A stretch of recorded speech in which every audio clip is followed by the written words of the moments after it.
Hey, this is Lords of Hatred. We're back with another episode, doing some Star Wars stuff.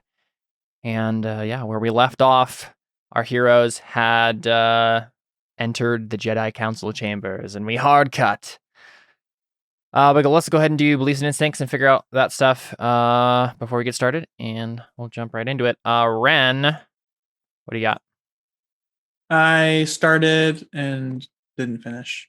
I'm still thinking about it. How dare you? We vamped for so long for you. Dude, I don't have any beliefs. No. Well, you're last in the order, so you have plenty of time to think of them. So I'll read off one of them that I know for sure. Am I allowed to? Can I have like a buffer? Because I really don't know what's going to happen next after we meet with the Jedi Council. I have a belief about the Jedi Council. Right. So what? I don't want to make just like 3 beliefs revolving around our meeting with the Jedi Council, unless that's going to be the whole episode. You think? I have no idea. It really depends on you guys, right? Like, depends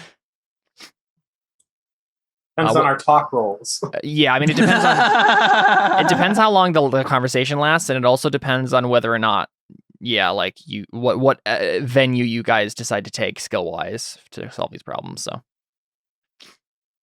What's your belief that you have right now, though, Ren? Now that you've put food in your mouth. Yeah.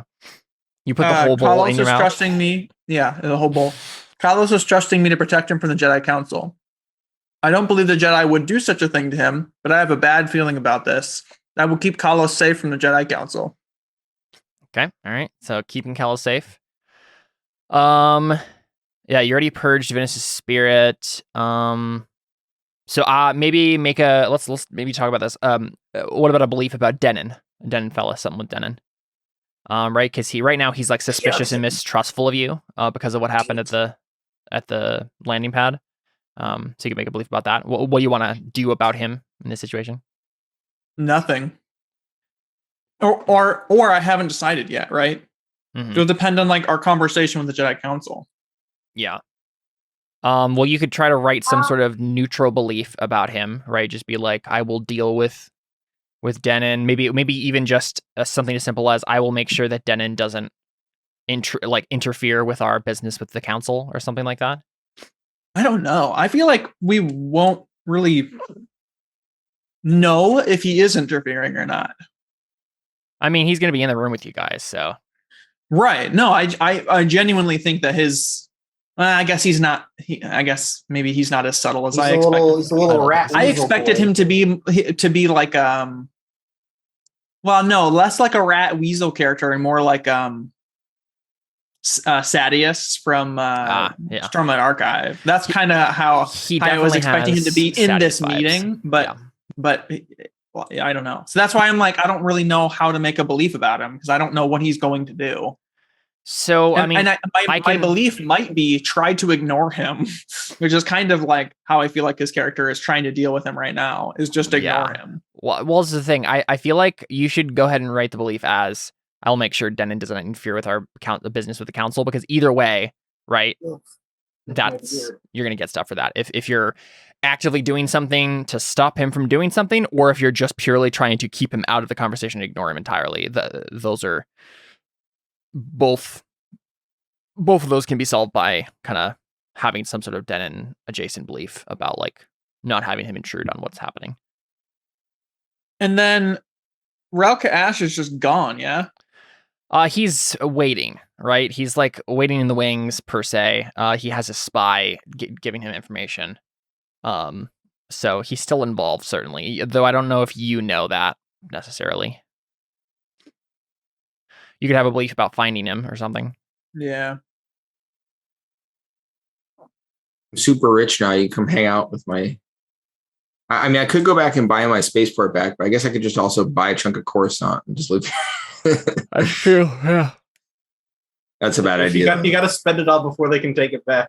Yeah. Before they can... I don't have that. Before they can... go to the bank for credit card fraud or whatever. Right? Yeah. Before they can cancel it. Yeah, just make a break for it and run. Okay, yeah, I'm sure. I went with those. What's your second? But if they're 30 minutes in and everything changes, I reserve the right to change it. This is the thing. Technically, my job as the GM is to take a look at your beliefs and instincts before we start and make sure that you have an opportunity to pursue them. So I will do everything in my power to make sure these are relevant. Your last one is relic stored to the Jedi Council. I will find him. That's a good one. Instincts real quick before we move on.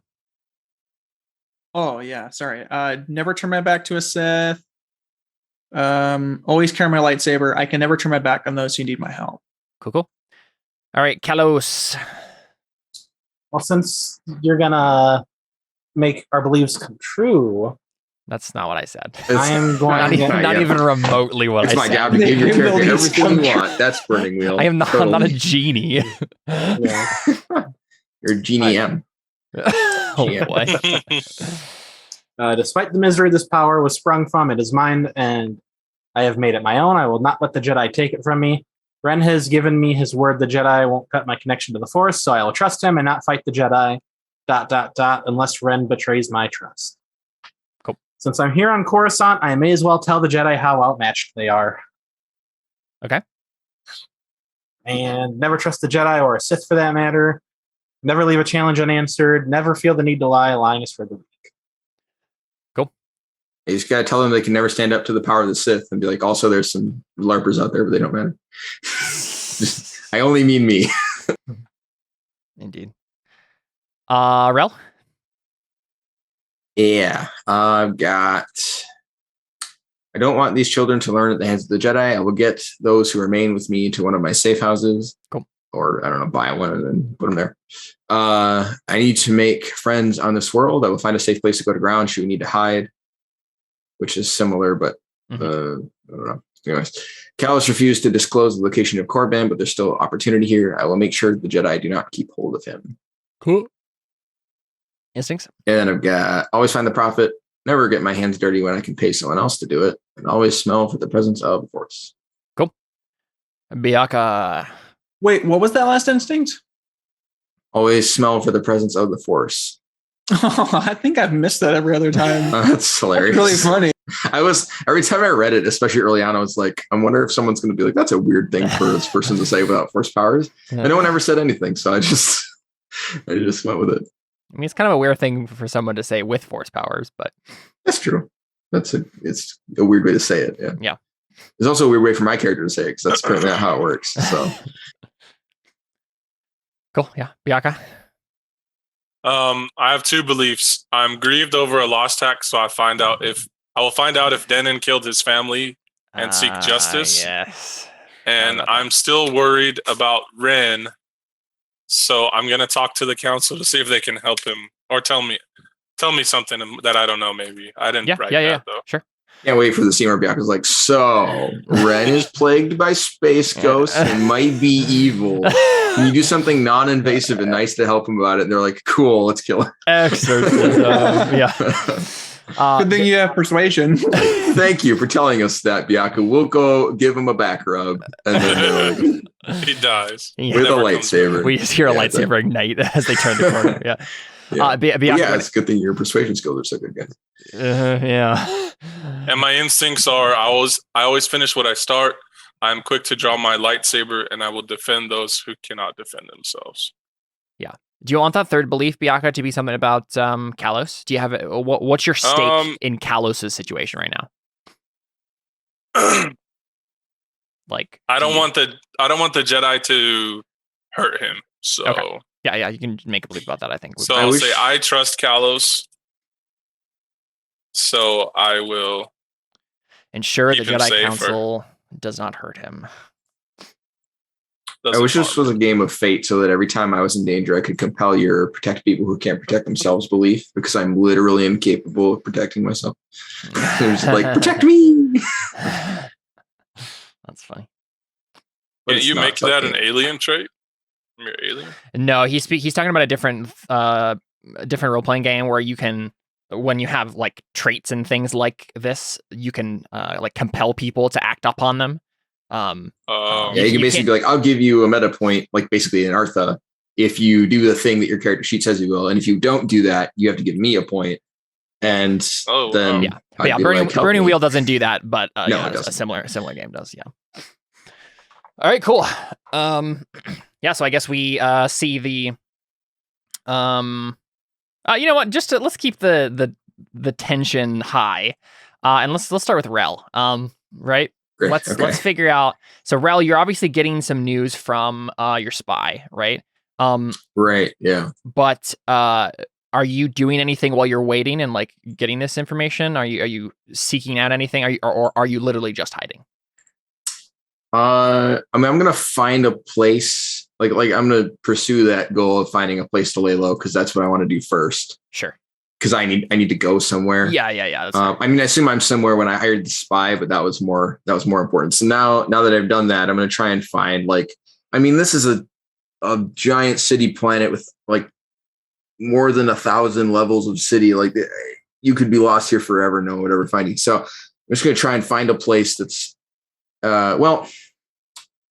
let's say seedy enough that it won't be the first place someone looks, but not seedy enough that taking Force sensitive children there would be a terrible idea. Sure. Yeah, I mean, that sounds like either a circles or a resources roll, depending on how you're going about it. If you're just waving money around, right? Like just going into space Craigslist and trying to find something, that's one thing. Otherwise, I would knowing someone. Probably use money if I can, especially since I just had a lot of money given to me, and that's what I'm good at using. That's true. Oh, I will probably just... Did we actually specify what that was, money-wise? It was enough to fix my port. That was what it was. Okay. Because we didn't have like a specific... Let's go ahead and add 2 more fun dice then. Okay. I love fun dice. That makes sense. Aren't they? Aren't they so fun? Every time I or anyone says it, that's what I hear. The D gets lost when you say die next. So. Exactly. Yeah. So yeah. All right. What's the difficulty on that? Good question. Let's take a look at what Star Systems has to say about resources. Let's see. I'd say you're looking for Candyman. How long do you need this place? It'd be nice if I could have it permanently, but I don't. That depends on how much it increases. Your 2 obs are ob 5 if it's just to like find somewhere you can lay low for a little while. Ob 7 if you want to buy a place. Okay. Can I only use 1 fun dice at a time? Is that right? I feel like I read that somewhere. Let's check. Like 75% sure. That's the number. That 25% might be the difference. We'll see. Funds. Using funds. You may only use 1 fund per resources test. Yes. Sad face. Okay. That's okay. I will try and buy a place. Cool. I will use my fund dice and my 3 other dice. 3 other dice? Oh, I have fate. That's makes this much less stressful. Where are you getting those other 3 from? Just 2. 1 from my fund dice and 1 from the thing I have that always gives me an extra dice for resources. It's a trait. Yes. It is called. It is Affinity for Business. That one. Yeah. Couldn't remember which tab it was in. Yes. So cool. I'll do that. Abwa 7. Oh yeah. Okay. Wait. Oh, never mind. Sorry. What? Real quick. I mean, you're probably gonna be able to make this with fate, but Gurno did point out in chat. It does say 1 fund, not 1 fund die, which might make a difference. I need to look that up again. Yeah, you create a fund, and each fund has its own die. So you had a 1 die fund and a 2 die fund. How do I notarize that on my thing that only has there's the second line there. I would just write them separately out there. Can I put a slash in this? I can. That's going to look like 1 out of 2. Yeah. We know what it means. Yeah, that's fine. Okay. Yeah. Later, I'm going to look at this and super confuse myself. All right. Well, so can I roll 1 more dice? Then I would use the bigger one. All right. Thank you. I figured. Yeah. Okay. Well, I'll just spend the fate anyways. So, 1 or 2 fate. I mean, I've got 3. I can't fail that many times, right? I'll spend 1. Do it. I got a lot of ones on that. Oh no, I got 3. Oh, 4, whatever. I surprise myself all the time. If you're writing it out, make sure you add the exclamation point. Yes, sir. All right. There you go. All you needed. Yay. Cool. Resource test. You now own a garage somewhere. Yeah, so can this be like a front business that is like yeah, let's say it functions as like an auto shop of random some sort, right? business generator. Random business name generator. No, I want an actual. Well, let's say it's like maybe like a garage type. Or something, like a mechanic shop or something. A glass and glass product manufacturer.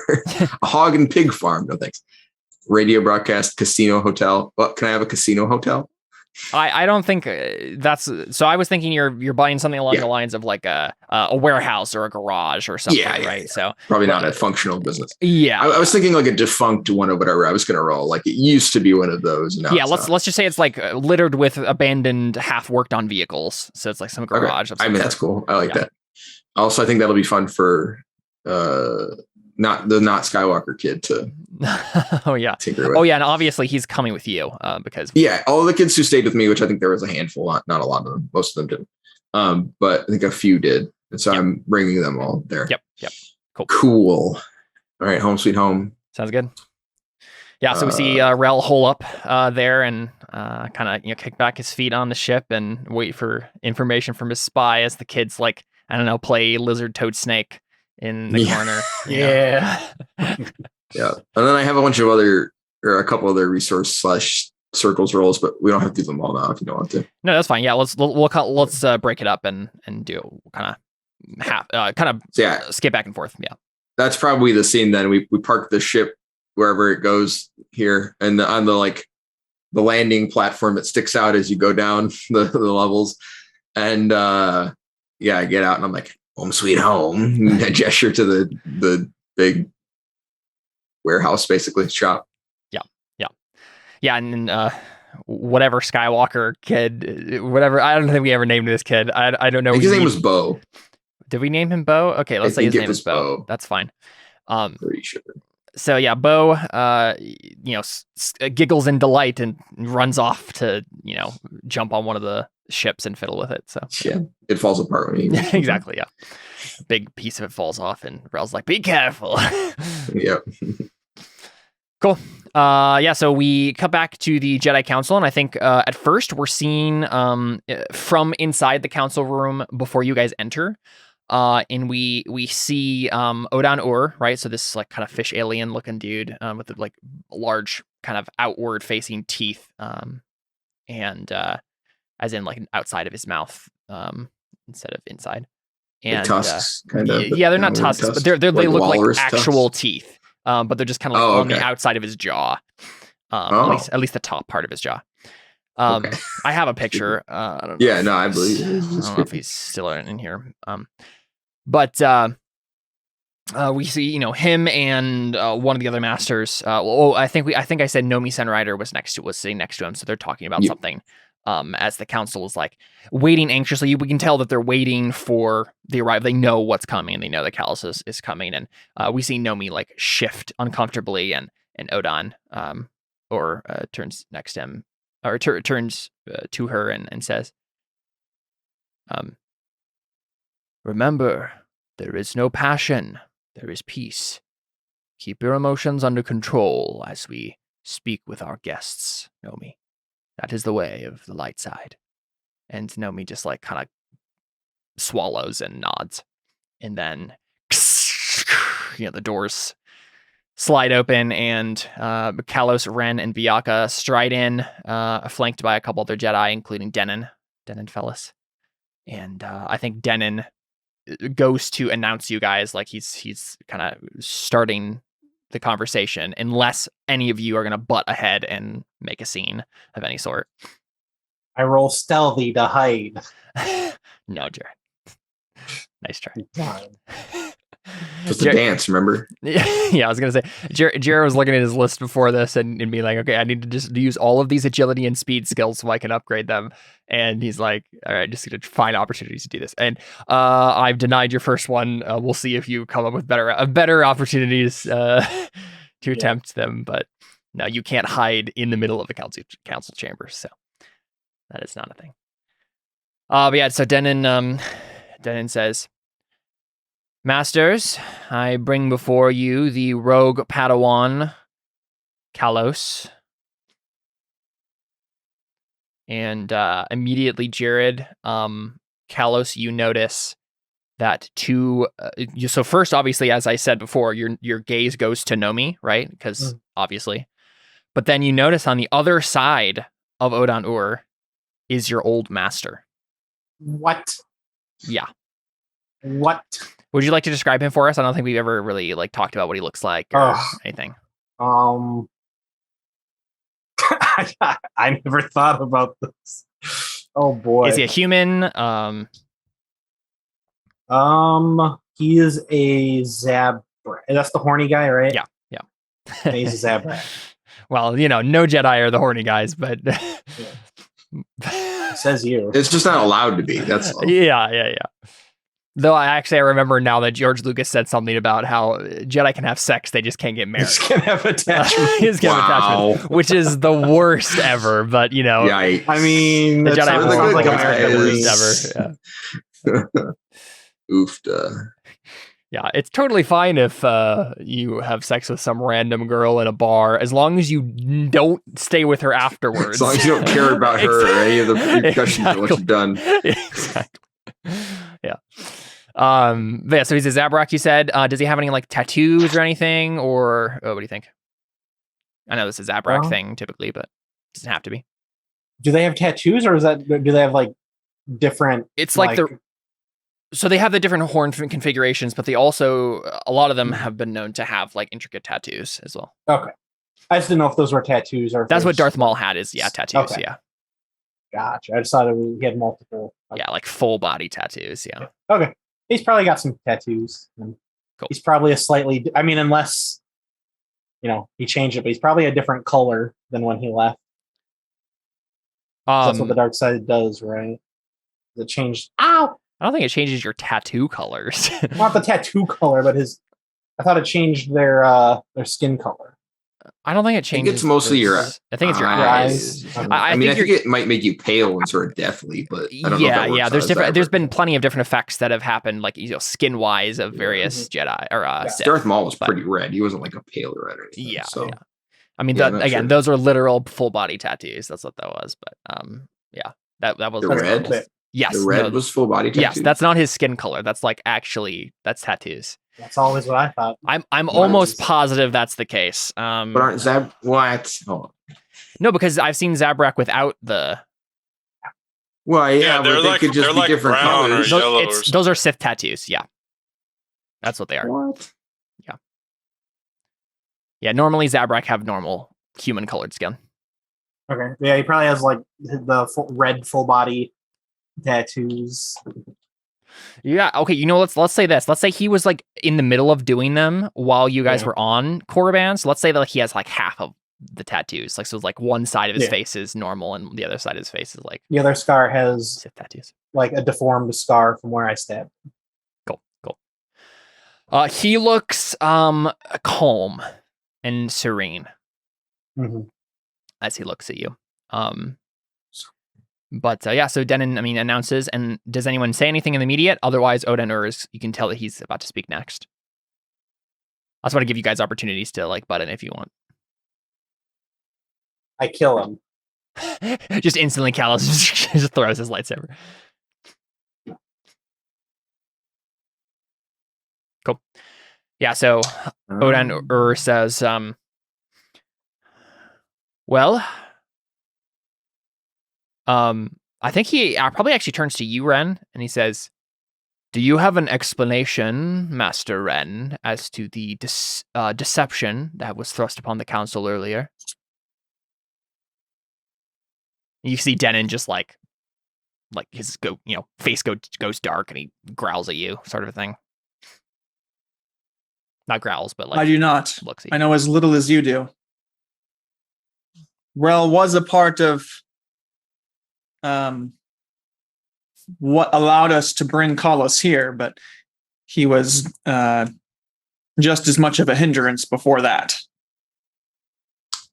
they gave us no.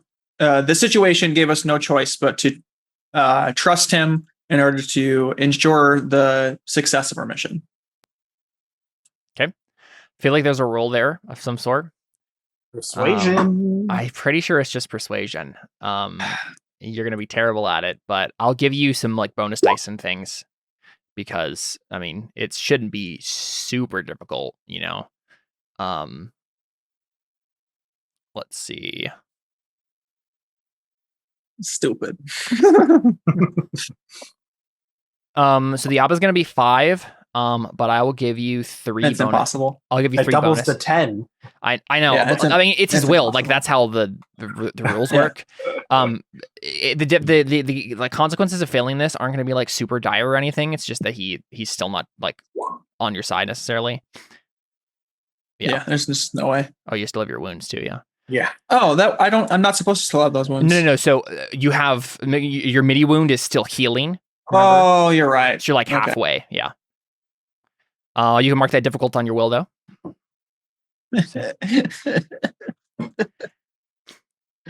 Yeah, so he never learned persuasion. he frowns, right? But you can tell it's not like he thinks you're lying necessarily. Yeah, it's mainly just he probably thinks there's like a deeper thing going on here. Maybe Ren has become a dupe of the dark side and he doesn't know it. Like you can see that Odon is just like suspicious of the situation still. And he's not comforted at all by your explanation, and so he turns to you, Biaka, I think, and he says, "What do you have to say for yourself, Knight?" That's Denon? No, Odon Or. This is like the Grand Master. Oh, I say, we've done the Jedi no wrong. I have nothing to say for myself. I have nothing to defend. Yeah, he doesn't really respond to that, and he finally turns to you, Kalos, and he says, "And now we get down to the last of it. No matter what happened to get Kalos here, the fact remains that we must deal with him. Padawan, what do you have to say for yourself?" He's still a Padawan. Well, yeah, that's the last rank he had before he left the Jedi Order. Yeah. He could literally probably kill that guy and he's calling him Padawan. Well, I don't know if he can kill Odon. I mean, Odon is he's probably the most powerful Jedi in the setting right now, so. I could think. Sure, Jared. Okay, sorry, what did you say? My cat keeps jumping out. I noticed. He says, what do you have to say for yourself, Padawan? I think he continues and he says, your master has become penitent, has repented of his dalliance with the dark side. Have you come to us to do the same? Well, I'm here so that Sith don't kill the entire galaxy. So do with that what you will. So this is but a matter of mere survival for you. You live in this galaxy, and so you do not want to die with the rest of it. Well, no, I was doing fine on my own until the Jedi led the Sith to where I was. But that's neither here nor there. That almost sounds like an ugly truth test, but when you said that's neither here nor there, it sounds like you're trying to deflect from an ugly truth roll. What was Kalos trying to do there? But the last part was meant to be more pithy, okay, and sarcastic as opposed to yeah. No, you can make that. I tried wording that to be an ugly truth. Perfect. Yeah, let's do it. Wait, I have a question. Mm-hmm. Wasn't Ulick asking us about if we conspired with Homie? That's what that was, right? Or was I not answering the right thing? So this is Ulick is one of the Sith. Odon. Sorry. Odon Or, yeah. The Grandmaster. He basically was asking about. He was asking you and Ren about the situation with Rel, where he like tricked the Jedi. Okay, yeah. So I answered the right question. I think so. Okay. Yeah. Yeah, I wasn't sure. Yep. Sorry. No, you're good. So Callus, you can make that ugly truth. I don't know if it's like an easy ugly truth per se. What are the? I always forget the levels that it lists here for ugly truth. Let's take a look. I think it's gonna be an ob4 ugly truth. Yeah, it's an ugly truth about a complex political situation. Yeah. So you can try to argue with some forks if you have any. So the idea here would be like get the Jedi to understand that it was their interference that caused your location to be. Can I hear me out? Mm-hmm. Hear me out. Fork in meditation because I'm so well masking my presence. You've had plenty of opportunity as you've walked up to the council to prepare yourself for something like this, so I'm fine with that. Yeah. Okay. And I only get one from that, or two? Well, yeah, you get one. I think you typically have to make a roll, though. It's not like a fork automatically for this sort of situation. Go ahead and make an OB3 meditation roll for me real quick and see if you get... This is like... Do you only ever get one, or if I roll high enough? Only ever get one for a situation like this, yeah. No, you can fork in force tremors wise, though, and force wise. Would I be able to fork in either of those to my... Not your ugly truth. No, not straight.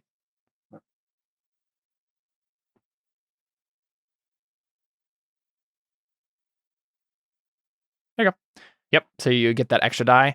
Any other arguments you're going to... you could probably fork in intimidation if you're trying to be intimidated at all. Maybe a little bit. Yeah. I mean, I wasn't being polite. Yeah. I'm sure they're used to some sort of etiquette and reverence. That you're not giving them. Yeah. I just can't find ugly truth. It's always near the top and I never roll it. So. Yeah, so you can add the 2 dice then, I guess, to those.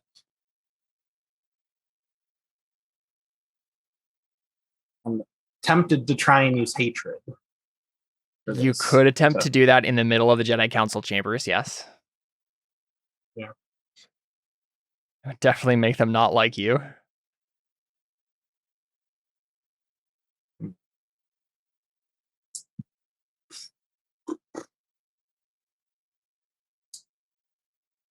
Do I use 2 persona here? Yeah, I mean, I feel like this might be an important role, right? Like you're setting the entire tenor of the conversation as to whether or not the Jedi are going to feel chided by you or insulted, right? Like whether or not they take your pointing out their like mistakes seriously and feel embarrassed about it, or whether or not they're indignant about it.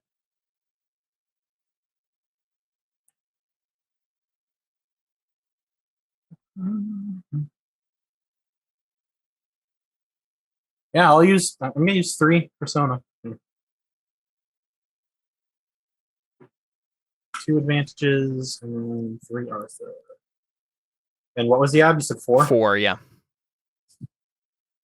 Nice. I needed right every on the money. One. There you go. Right on the money. Yeah, I'm gonna go ahead and if it's a 5 instead of a 4, is that even better? Or does no, it won't matter at this point. Yeah. Yeah, you got the full success. Cool. Yeah, mark that difficult test for ugly truth and make sure you put the persona you spent in ugly truth as well. Cool. Yeah, so the council goes silent. And you can see even I mean Nomi's definitely looks disturbed by that. And even your master, who I don't think we named, but we should probably name quick. Yeah.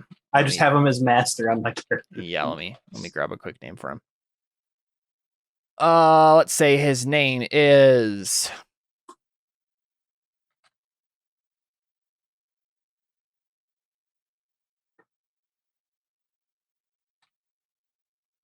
Jolmar Darish.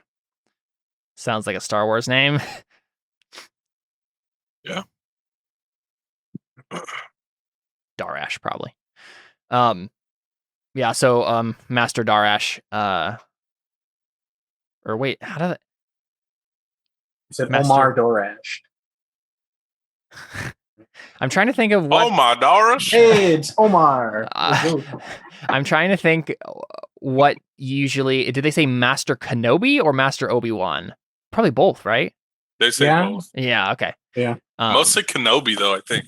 Yeah. Yeah, I feel like whenever they say master, I think they say Kenobi, and whenever they talk to him, normally they say, like, Anakin always calls him Obi-Wan. Everyone else calls him Master Kenobi. Yeah, okay. So Master. I don't think I've ever heard him say Master Obi-Wan. That just doesn't sound like a thing I've heard. So I think that's probably how it is. Well, that's like Plo Koon. Like they call him Master Plo, not Master Koon. That's true. I think it just depends on familiarity.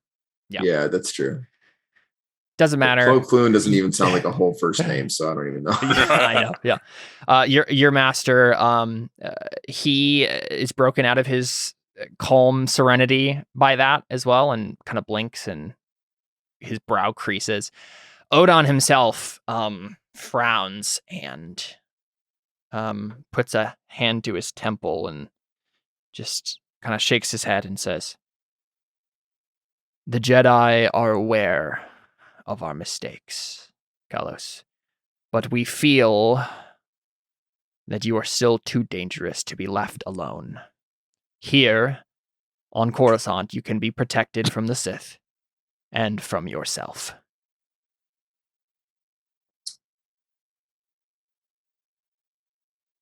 Not sure I like the sound of that second part. If you are not willing to be a repentant ascetic in the Order, Kalos, we will have no choice but to make you prisoner. Hey. You do have a choice here. Sorry.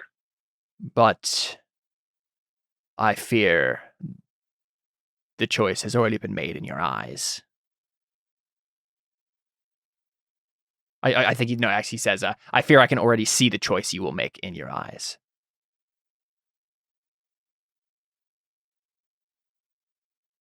And that is? You feed on the dark side too much. You depend upon it. You will never be cut off from it, and so you will not return to the Jedi. A sad state of affairs, for your master has found peace, where once there was only turmoil. Hopefully, the two of you can speak again of those days. Maybe he can talk some sense into you.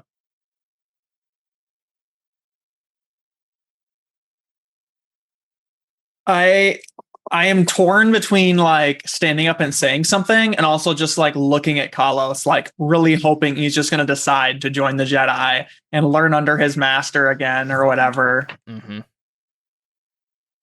And Kalos can probably tell that he's like doesn't know if he should say something yet or not. Yeah. I think in that pause, Denon speaks up and looks at Odon and says, a note for you, Master, to warn you of the danger of this one. He refused to surrender his lightsaber when he entered the chambers, though I assumed the full might of the Jedi Council would be enough to dissuade him from any reckless behavior. Yeah, and Ren, you can definitely tell, given what you know of Denon, he's just kind of trying to, twist the situation to his benefit and be kind of weaselly there.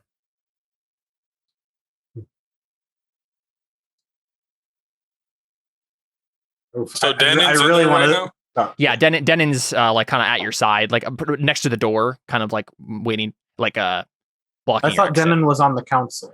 He is, but I don't think he's actually sat down yet. He's kind of like standing at the door, and maybe at this point, Odon just like holds up a hand and says, "Thank you, Denon. You may sit." And he goes to his spot and sits down. There's still two Jedi kind of behind you, barring the exit, though. I don't know how pithy I want to be with Denon. I'll let that one ride. Yeah. Do I view that as a challenge? I mean, kinda.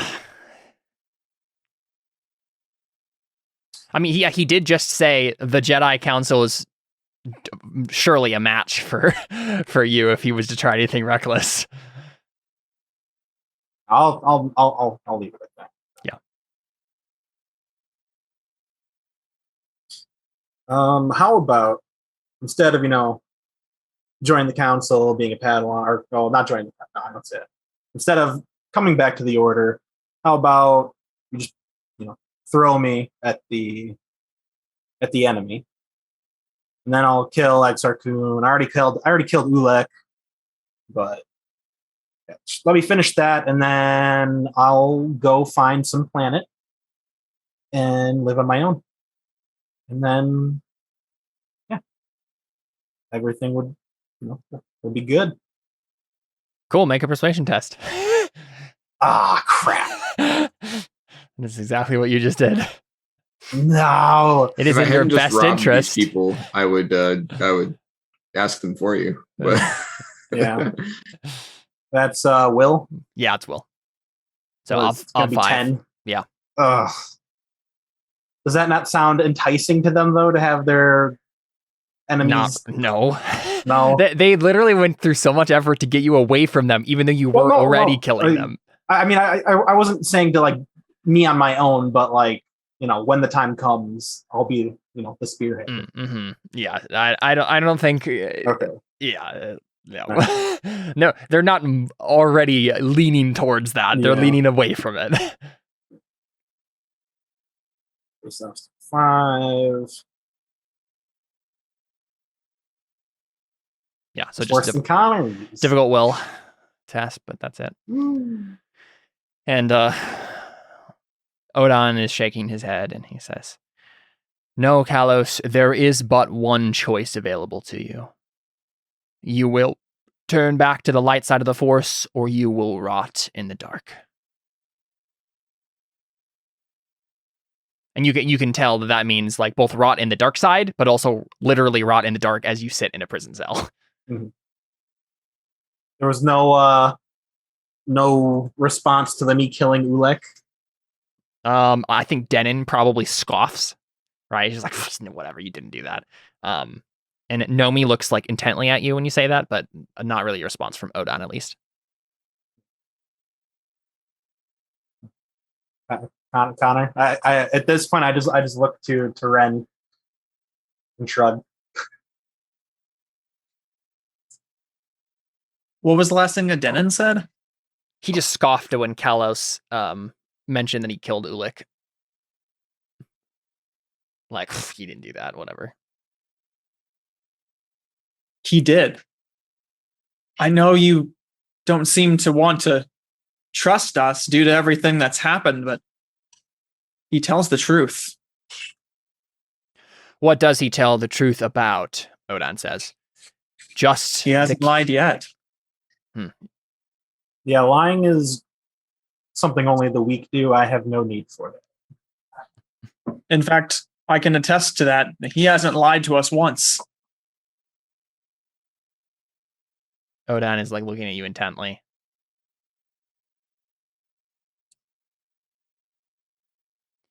Bianca.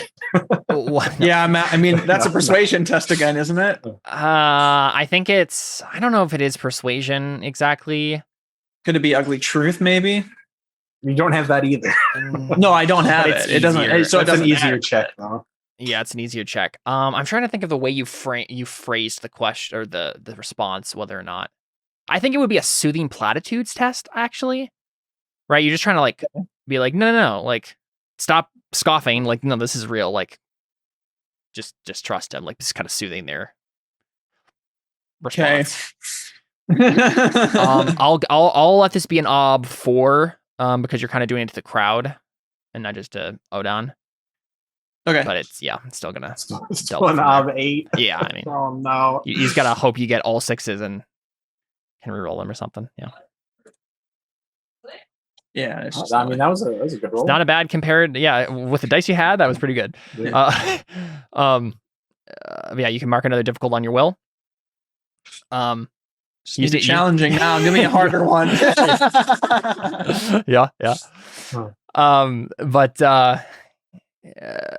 I think Nomi speaks up at that point and says, "With all due respect, Master Ren, with everything that has happened and with the reputation that you took with you when you left, I and the council at large is finding it difficult to put any faith in either you or Kalos. And instead, so she turns to Biaka and says, Inquisitor, you have been faithful to the Order in the past and to the Master's wills. What do you have to say in defense of Kalos or Ren in this matter?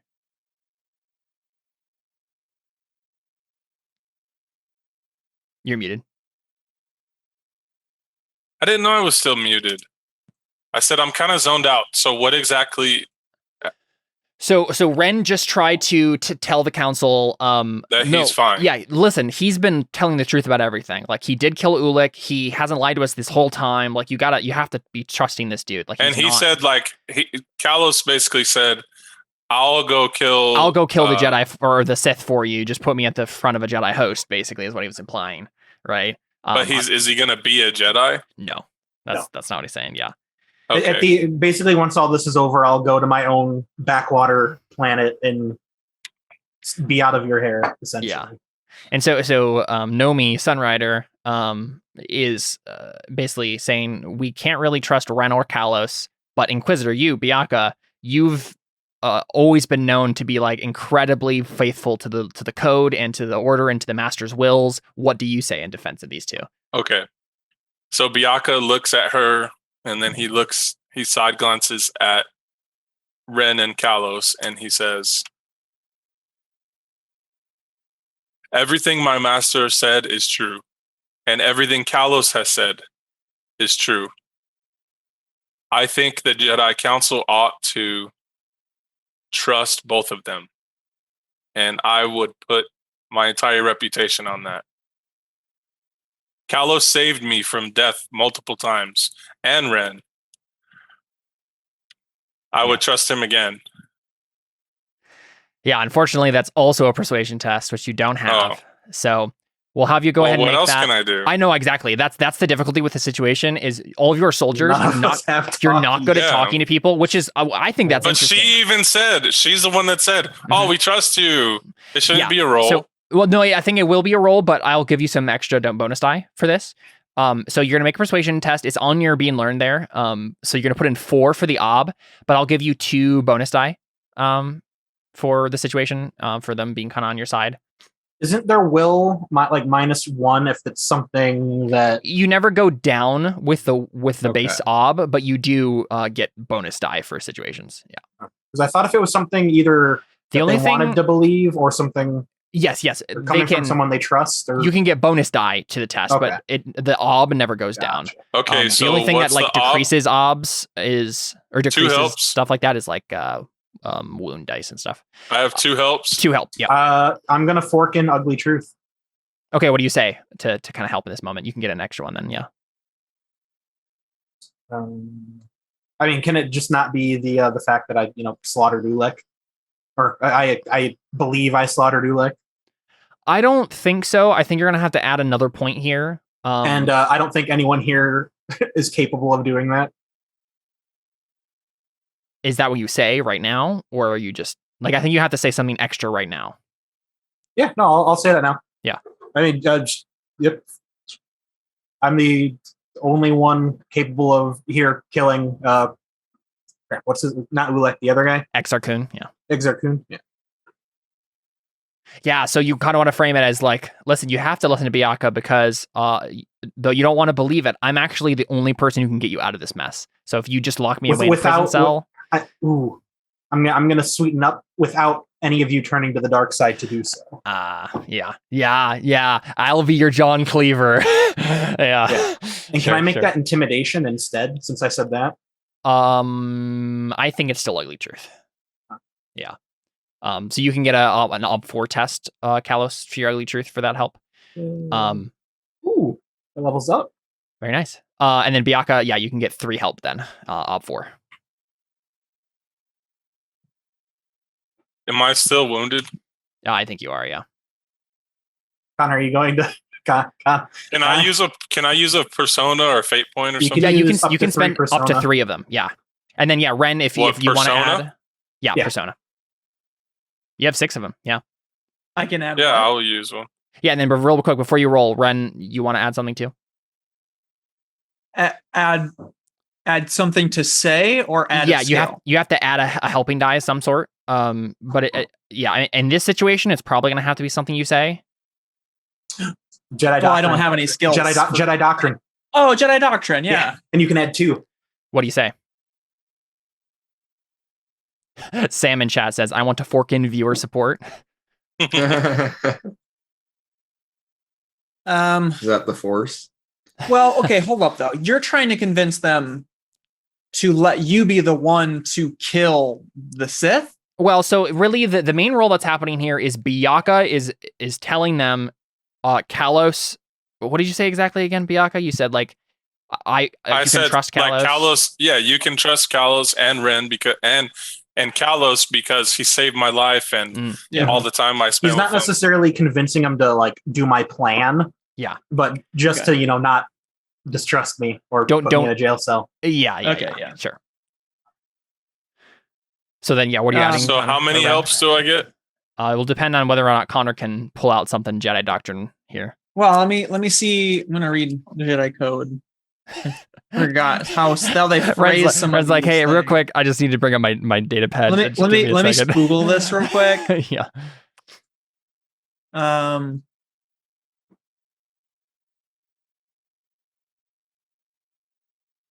There it is. That thing where you're arguing with someone on Facebook and instead of saying something, you just post a dictionary link. There is no ignorance. There is knowledge.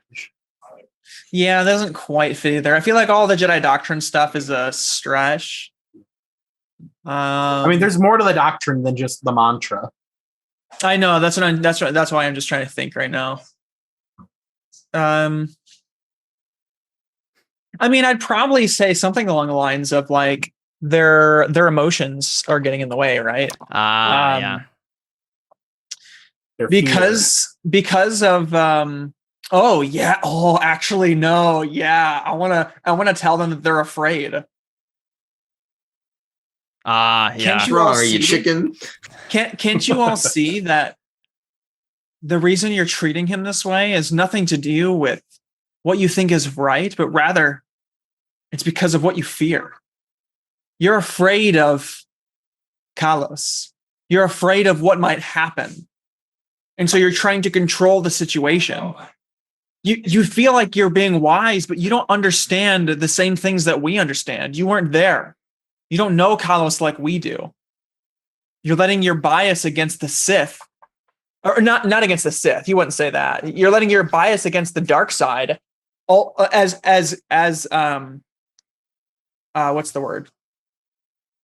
As necessary as it is to have a natural distrust for the dark side, you're letting your fear of the dark side get in the way of the truth, get in the way of reason and wisdom. Cool. Search the Force. You know what we're saying is the truth. Cool. Yeah, so you can add another 2 dice from that, Biyaka, which means you can add a total of 5 help, and then if you're spending your 3 Artha, then your 3 persona, then you can also add that in the Artha place. I'm trying to find the skill again. Persuasion, help 3? Help 5 altogether. Oh. And I just want to use 3. I just want to use 2. 2, okay. And then for Artha, put in 2. Base Ob 4. Ob 4, yep. Okay, let's see. Oh wait. Yikes. That was such a bad roll. Yeah, because it's being learned. You don't actually know the skill. I should have used more. It's all right. I mean, you only got 2 successes out of 8. I don't know how much one more die would have helped. So yeah, the only thing you can do at this point is you could spend a fate point to try to bank it on rolling a 6 and then another 6 and then another 6 and then another 6. No. But yeah. Cool. So I think what happens, right, is you guys have all presented your massive arguments here. And Ryan, you can also mark an Ob 4 test if that gives you anything for Jedi Doctrine. I don't know if it does, but skill? Oh, Jedi Doctrine. Jedi Doctrine, could you use it? Yeah. You can mark that bubble on persuasion though, Biyaka. Being learned towards it. I gotta lose 2 persona points. Yeah. And Nomi seems like she's like bites her lip, like she wants to believe you, but then she kind of sits back and looks to Master Odan, and Odan just like shakes his head and he says, I am sorry, Biaka and Ren. And even you, Kalos. You were once a Padawan of this order, but I believe we have run out of options. Korriban's location must remain hidden, or else the fate of the galaxy is in the balance. Kalos, I will give you one last opportunity to come back to the light. Otherwise, you will be remanded to the Jedi Order as a prisoner.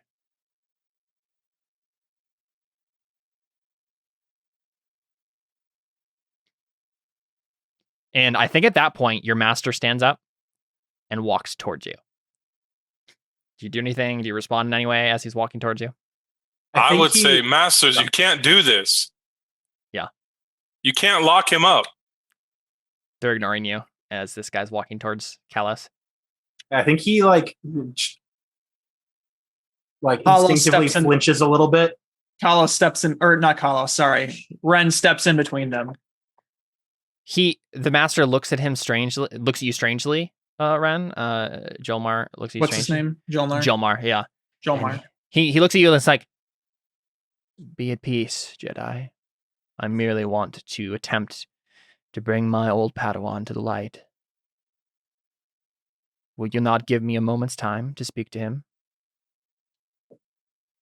Oh, I thought didn't Odan said that he's going to be reprimanded to the Jedi unless he turns to the light. And so there was this moment of tension where everyone's like waiting to see if Kalos will say anything, and at that point the master stands up and walks towards him as if like he's going to like put a hand on his shoulder and be like, "Listen."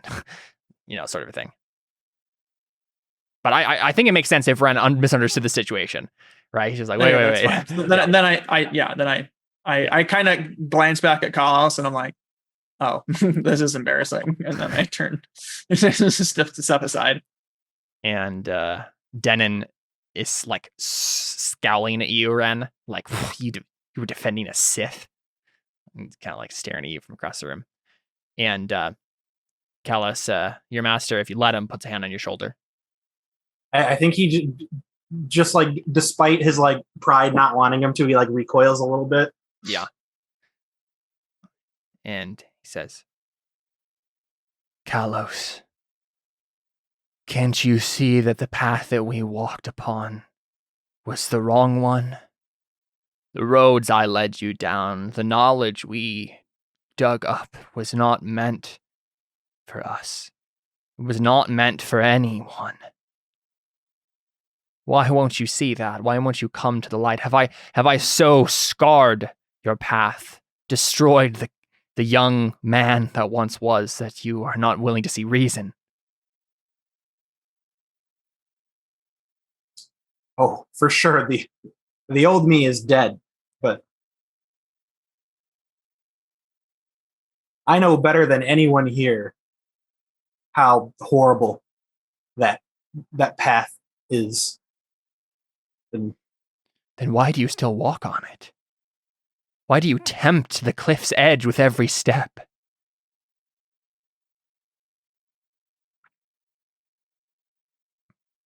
I think it's fairly obvious that I don't follow that path. I'm not with the Sith. I could have easily... And yet you still use the dark side. I can feel it coming off of you in a wave.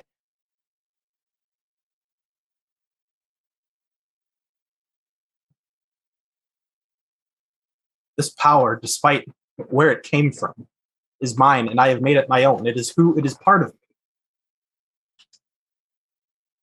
Then I am too late.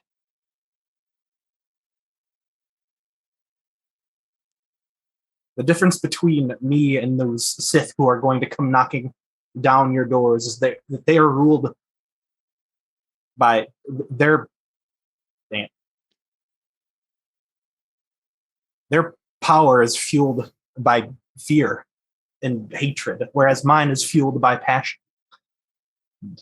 There is no difference, Kalos. Fear leads to anger. Anger leads to hate. Hate leads to suffering. And passion is found in every one of those steps. You cannot escape it.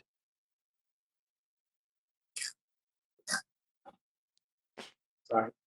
Some sort of weird space alien cat attacks Kalos. Summon my familiar. Oh, you're on campaign.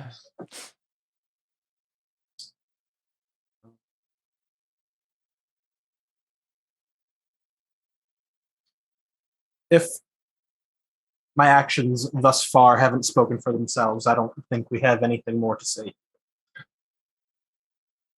Yeah, we see Master Joel. Then I do a little dance. I say, "Would a Sith do this?" You dab. Would a Sith do this? Would someone ruled by the dark side do this? You're something worse than a Sith. No, yeah, he turns away and he kind of makes, you can see in his face, Kalos, he makes a little bit of a show of how like disappointed he is in you, like a father, right? Just like turns away like, I tried everything I could, looking at Master Odan and just shaking his head and walking back towards his seat. You should meditate on that guy. He feels mega fake. See if he's got dark powers rolling around him somewhere.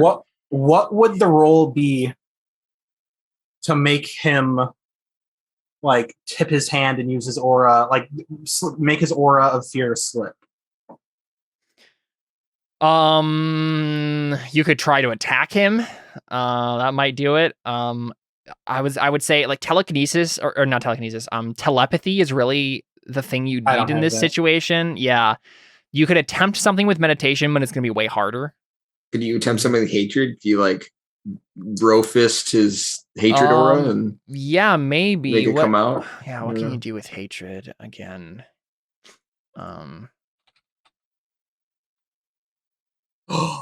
Okay, I want to use force fear. There you go.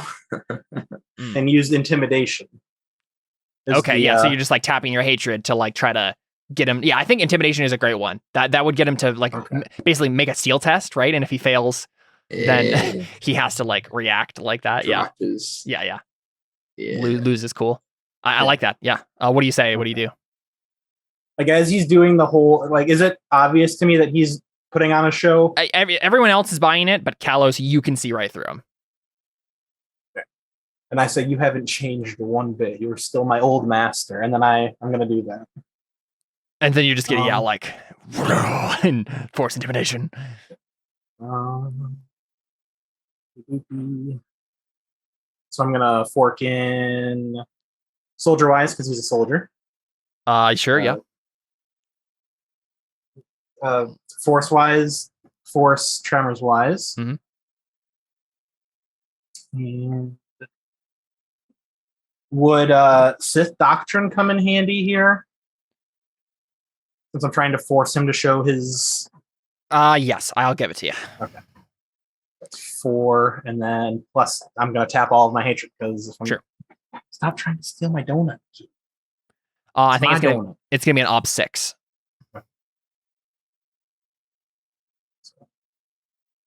Making sure I have... Oh, huh. I'm not even looking at my character sheet right now.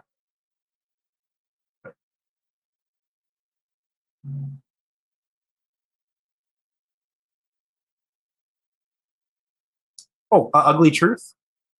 Yeah, you can fork an ugly truth. Yeah. And would my meditation still come into play here since or is that been, I think because of your aura of fear and how that's connected to the like your presence, which is meditation focused, that's fine. Yeah. So that's just my aura of fear, basically, my meditation thing. Okay. So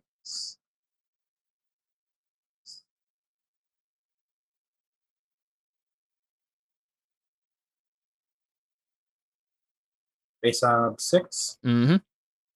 Since this is a force power, would it open end? Technically? No, I don't think so. Like, obviously you're tapping hatred, but it's, I don't think it automatically does it. Wow, nice, yeah. You were how did 19 dice? How did you have you're obviously tapping hatred. Hatred. Yeah. Hatred's so high at this point, yeah. Yeah. Wild, yeah. 8 versus 6, that works. So what does it look like, Kalos, for everybody else? There's kind of like a pulse that comes up from him, and like everyone else feels it a little bit, but I'm just trying to. They feel like an overwhelming presence like surround him, and the air shimmers a little bit. Yeah, and I'm trying to think how he tips his hand exactly. I'd assume it's a fear reaction, kind of because like we have that bond, like the fearful bond that the master servant relationship where one is always going to kill the other, and he lets his aura of hatred slip. Oh, I should have. I'm realizing I need to roll a steel test for him. Oh, whoa! What? He got an 8 on his steel. What? Yeah, because so intimidation typically that the what happens, right? You're forcing someone to make a steel test, which I think definitely could force his hand here. But he succeeds with flying colors, so I think something's gonna happen, but it's not as drastic as you want it to be, right? Like, can I spend fate to beat his 8 since we tied? Oh yeah, sure. That's fine. Yeah, we can fate on his. Is that why he's? No, steel is automatically open ended. I just forgot to put it in the first one. Oh. Yeah. Mm-hmm. I'm gonna spend 2 fate. Reroll twice. That's the wrong thing. Yeah, and 1 success. I don't know exactly how we should have done this, but I'm fine with this being the way we do it. Pretty sure when you cause a steel test, all it does is force them to roll against their standard hesitation modifier. I don't know that you succeeding higher does anything to the I think it probably does, because there are modifiers for this sort of thing, right? Where it's like something really drastic is happening to you, it's harder. Yeah, I suppose that's so true. I'm fine with just this being a success for Kalos in this situation. I like that too much, and you spent a fate on it and whatnot, so I'm down with it. So what do you think, Kalos? What would he do? Like, I think you have definitely called his bluff. He is pretending to be a repentant master, but he has definitely completely tricked the Jedi Order. Yeah. He is still a dark side Sith Lord person. And I think he's definitely been having the same wall up that I've had since, we've both mastered, like, that's something we learned on Korriban, how to hide your overwhelming presence, and that falls, and they all just sense a power equal to, if not greater than my own in the dark side from him. Yeah. I assume he's at, since I'm at 7, I assume he's higher. He's probably a 9, I think. Yeah. So I even think he'd probably maybe a grade 9 or something crazy like that. He's been working the hatred stuff for a while now. So I'm a grade 7. I guess that's not. Yeah.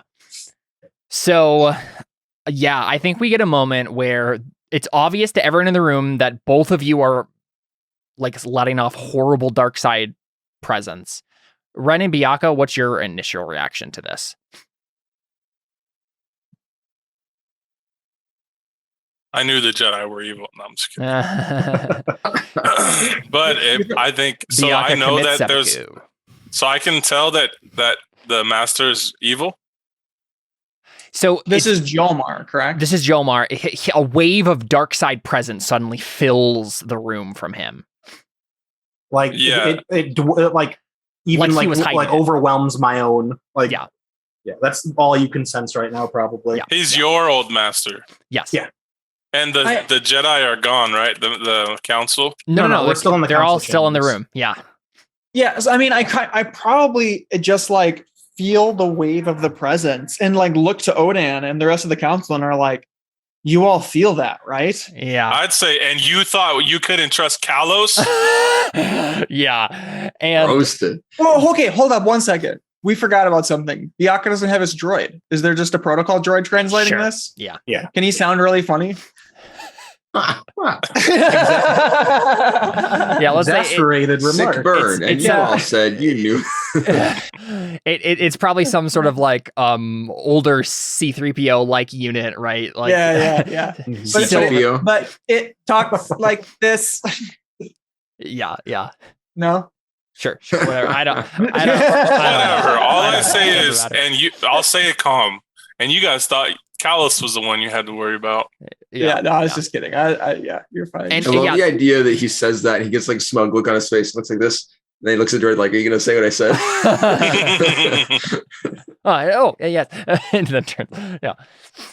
So the Jedi Council themselves, I think Biaka, when you say that and the droid like translates, I think Denon like shoots a look at you, but everyone else is just like shocked. And I think Master Odan stands up and he says, "Master Jomar," just like as an admonishment. And Jomar like obviously like calms down and he says, "There was no passion. There's peace." And he tries to play it off as like, I lost control for a moment. But if you guys like jump on it and try to like he can probably, it sounds like he has the council enough all around his little finger that if he's given a chance to like talk through like, I'm so sorry, like I just let it come out and whatever, he'll probably convince them that like it was all fine. But if you guys jump on it, you might be able to like actually out him.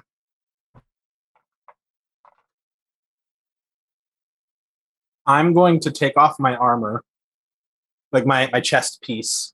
Yeah, like rip my shirt off. Press a button, like like things like rip it off. And there's like a giant gash that like bisects, like from my right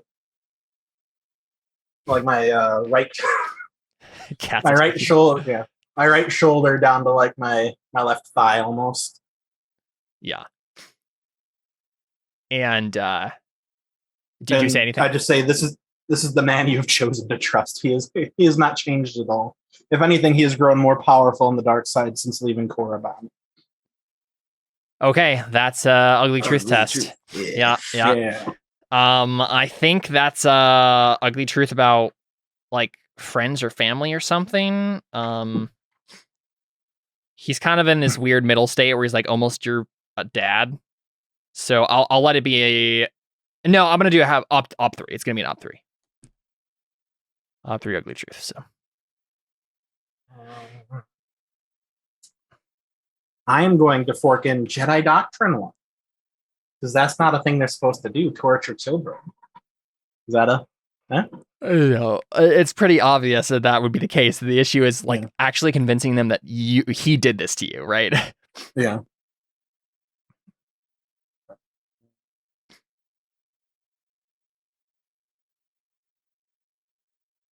And let's be real, the Jedi don't have something against torturing children. That's basically all they do.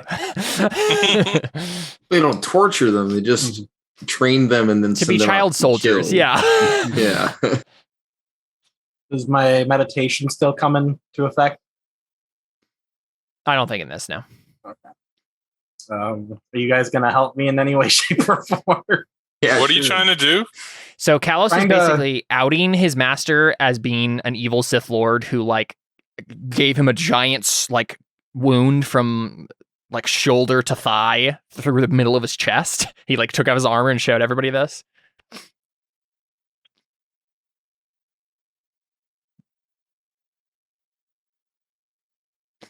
Yeah, do you want to help him with something? I don't know what I can do. You guys could mention that you like his aura was suppressed such that you couldn't sense him, and this is his teacher. So like if anyone could hide their aura from or like their force alignment from the masters, it would be this guy. I don't know what skill that would be, but like you have firsthand experience of what that's like. Mm-hmm. And this guy's obviously just showed himself to be more powerful, at least in that moment. Yeah, I mean, you guys can say anything, and it can be true, but unless you have a skill to back it up, you won't actually add any dice to Kalos's situation here. Yeah. I think you could both do something with Jedi Doctrine. Yeah, I don't know if there's anything Jedi Doctrine that's immediate. I mean, the Jedi Doctrine is the dark side is incredibly tempting and corrupting. Right. So if you think Kalos is tainted, then how much more is Jomar with how much more powerful he is? Yeah. I think you would have Force Tremors wise, right? Can you help with those? Oh yeah, absolutely. Yeah, you can say I prefer to help with Jedi. Like I know Kalos's aura, and I felt a different one. Mm-hmm. Right. So you Bianca, also felt them hide it. Yeah, you can help with that, and then it sounds like Ren's going to do Jedi Doctrine. Kalos, that means you can get 3 dice, I think, altogether. And can I fork in Sith Doctrine by saying that this is a specific technique we learned on Korriban? Yes, I think that's fine. And also maybe that's how you draw it out. Like you're like, that's why I did that, because I knew it would trip his defenses. All right, so I get 2 from Connor, 1 from Bianca, one from Sith Doctrine. Sith Doctrine, and 1 from Force Tremors wise. Sure. So that's 5. And what was the ob? Ob's going to be 3. So yeah, Ren and Bianca, if an ob 3 test would help you on either of the skills that you helped with, you can mark that. Oh, I have a 2 in Force Tremors wise. Yeah, so you can mark a challenging. Oh, I guess you don't need it, but I have one. Yeah. Okay. I almost want to spend Persona. How many do you have? I have 6 left. Well, I'll spend one Persona. Yeah, it's op 3. There you go. Yeah. So Jomar, I think at that point, so everyone is looking at Jomar, right? And Nomi, I think, says something to Odan, to the Grand Master. She just says, "Master, Bianca, Bianca is an Inquisitor. If he," and she looks at you, and I assume Bianca's looking at Jomar oh no, this guy's bad. My Inquisitor sense is tingling. Yeah.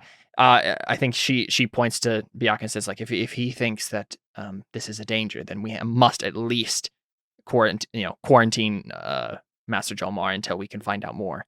Why aren't they just fighting him right there? Well, so literally that's what happens, and it seems like everyone is so they just don't want to move, right? It's classic Jedi hesitate because they're not willing to jump to action like they usually would. And before you go on, my eyes have not left him. Yeah, I was gonna say I'm waiting for him to do something. Yeah, Jomar is definitely going to do something, and so Kalos will be able to definitely try to stop him.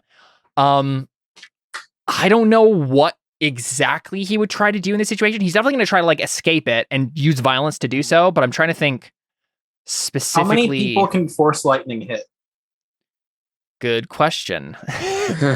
Just electrocute the entire room. Because it takes 1 turn to charge, I believe, and then 1 turn to activate. 2 actions, yeah.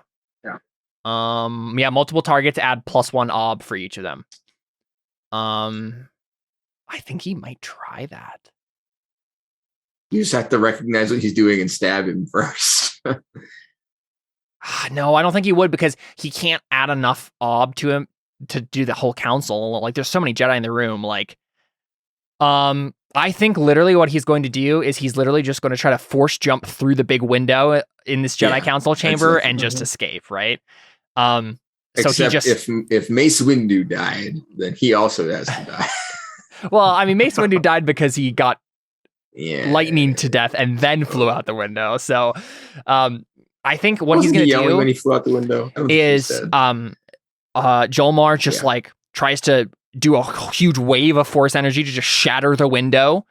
And in the same motion, almost with the other hand, just blast himself out the window, right? So he's just kind of shattering the whole thing. So Kalos, you can try to stop him. He's going to be rolling telekinesis to do his maneuver here. He got 12 successes.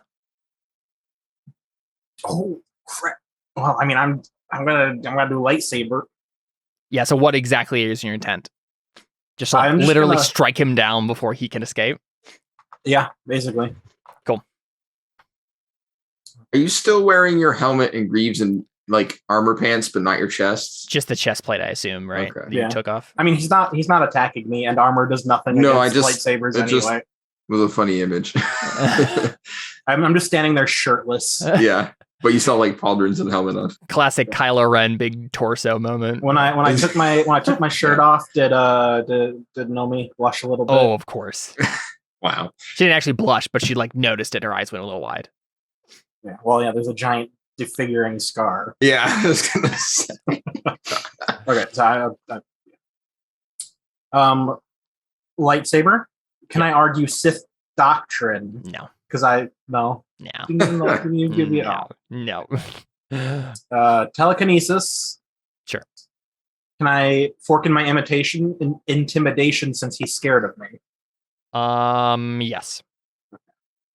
Force wise, soldier wise, force tremors wise. Mm-hmm.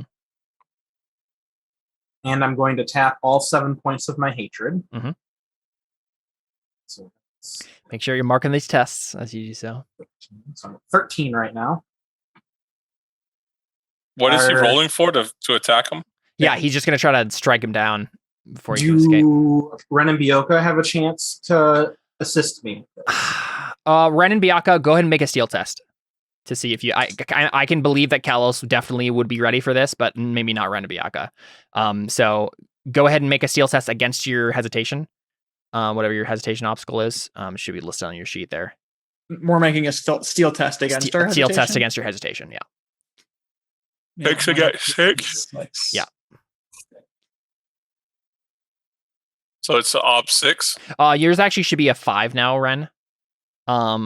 Because your steel went up and we just didn't edit that. But yeah, Bianca's yours is a 6. Go for it.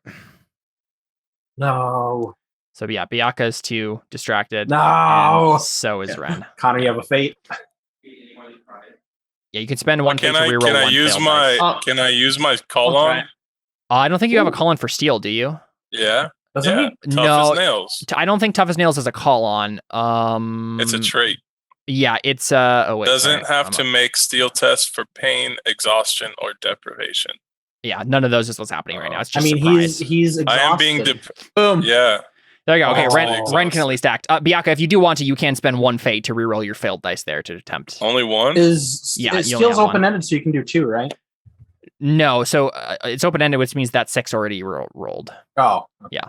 Darn. Yeah, so didn't work for you, Bianca. Are you using lightsaber, Connor? Do I get a routine? You get a challenging for steel, looks like. Steel. What do I need to get it up to 7? Whatever it says on your on your numbers. Shouldn't I have it already? Oh, you do. Yeah, you definitely do now. I think you just got it. So, Caleb, I spent 2 fates to reroll because I thought I got a 6 and then I didn't automatically reroll. What do you want to do? Oh yeah, no, sorry, it was a 6 and a 1, so you're still 1 off. Oh, the first 2 dice were a 6 and a 1. Oh no! Well, you know what? No, you know what? It would be the 6 and the It would be the 6 and the 6. Yeah. You're right. You're right. Yeah, Correct. yeah, you're good. No problem. Okay. Yeah. But I didn't spend an extra fate. Wow, that worked out really well. It's the first time it's ever worked out really well. Did you already upgrade your steel, Bianca? Yes. To 7. Okay, cool. Yeah. Yeah, Bianca just got a 7 steel. So. So yeah, Ren, you react just in time to be able to help as well. So I assume you're adding lightsaber. Yes, which is 2, I think. Yeah. Right. Okay. Yep. Should be. All right, I'm rolling with 15. Do I spend persona? What's the ob for this? 12. And so I'm rolling with 15 and then plus my 7. 15 plus 7? Currently, yeah. 22, and you want to know if you should spend persona? Yeah, I mean, right now it's slightly over 50-50.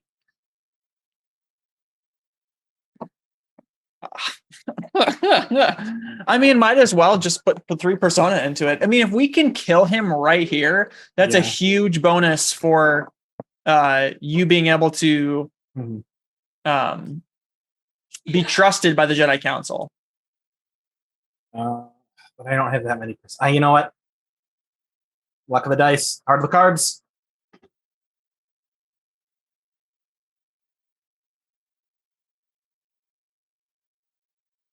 Yeah. Nice. Very nice. Very nice. Yeah, you got a lot of sixes in there, so that makes sense. I'm gonna reroll. Oh wait, he's not defending. How does that work damage wise? He's not necessarily. I think it should be. I think it should basically be against the same dice. Yeah. Okay.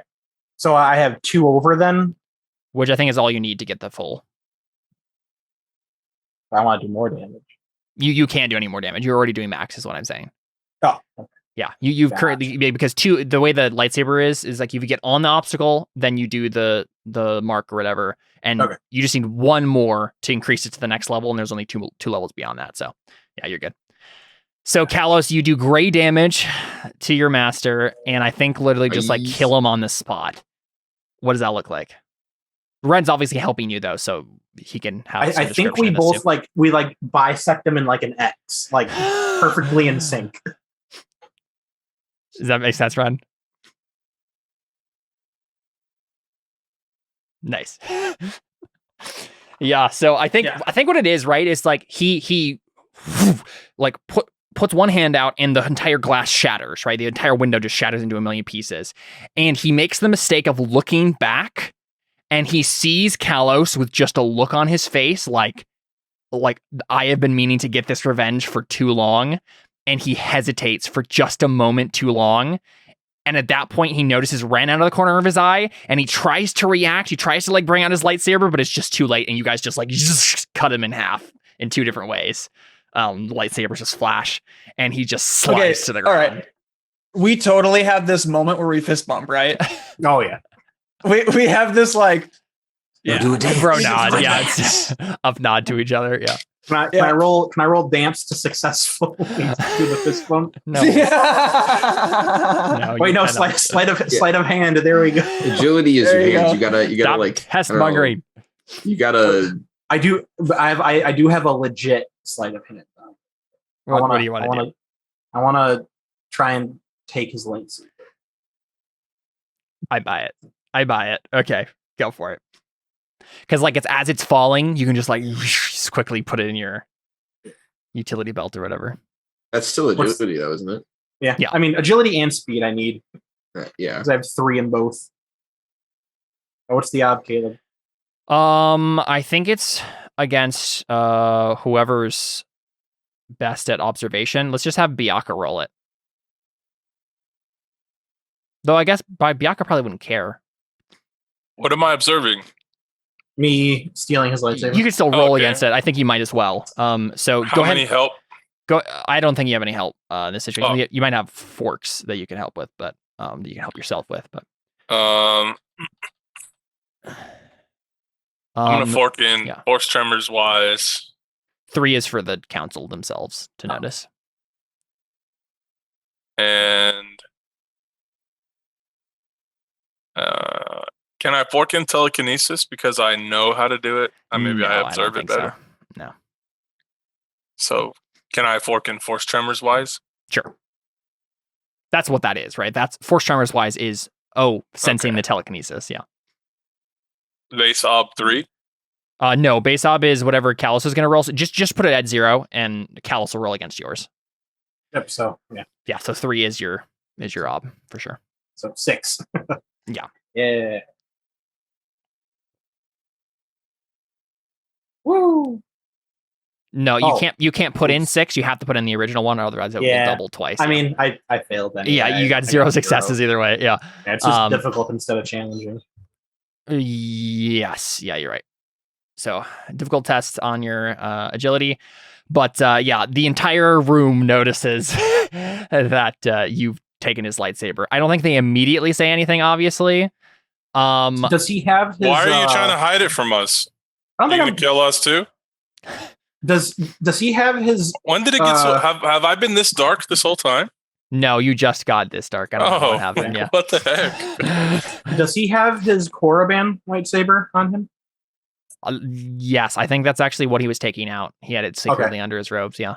Yeah, that's the one that I got. And I think literally what it is he actually probably normally didn't have a lightsaber on him, like because of his position right now. He's supposed to be like some sort of like repentant ascetic sort of a thing, right? Mm-hmm. He doesn't have a lightsaber. He doesn't need a lightsaber on him, and so the fact that he had one is just another point in your favor, right? So yeah, it's definitely like, I think that moment more than anything else has made the council understand that at the very least you should be taken seriously, and that they shouldn't and can't put you in prison, right?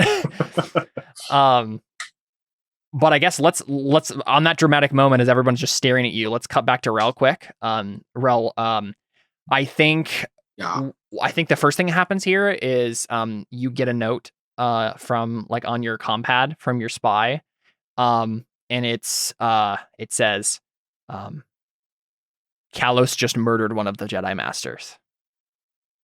Awesome. All right, well, what are you in the middle of doing when you got that?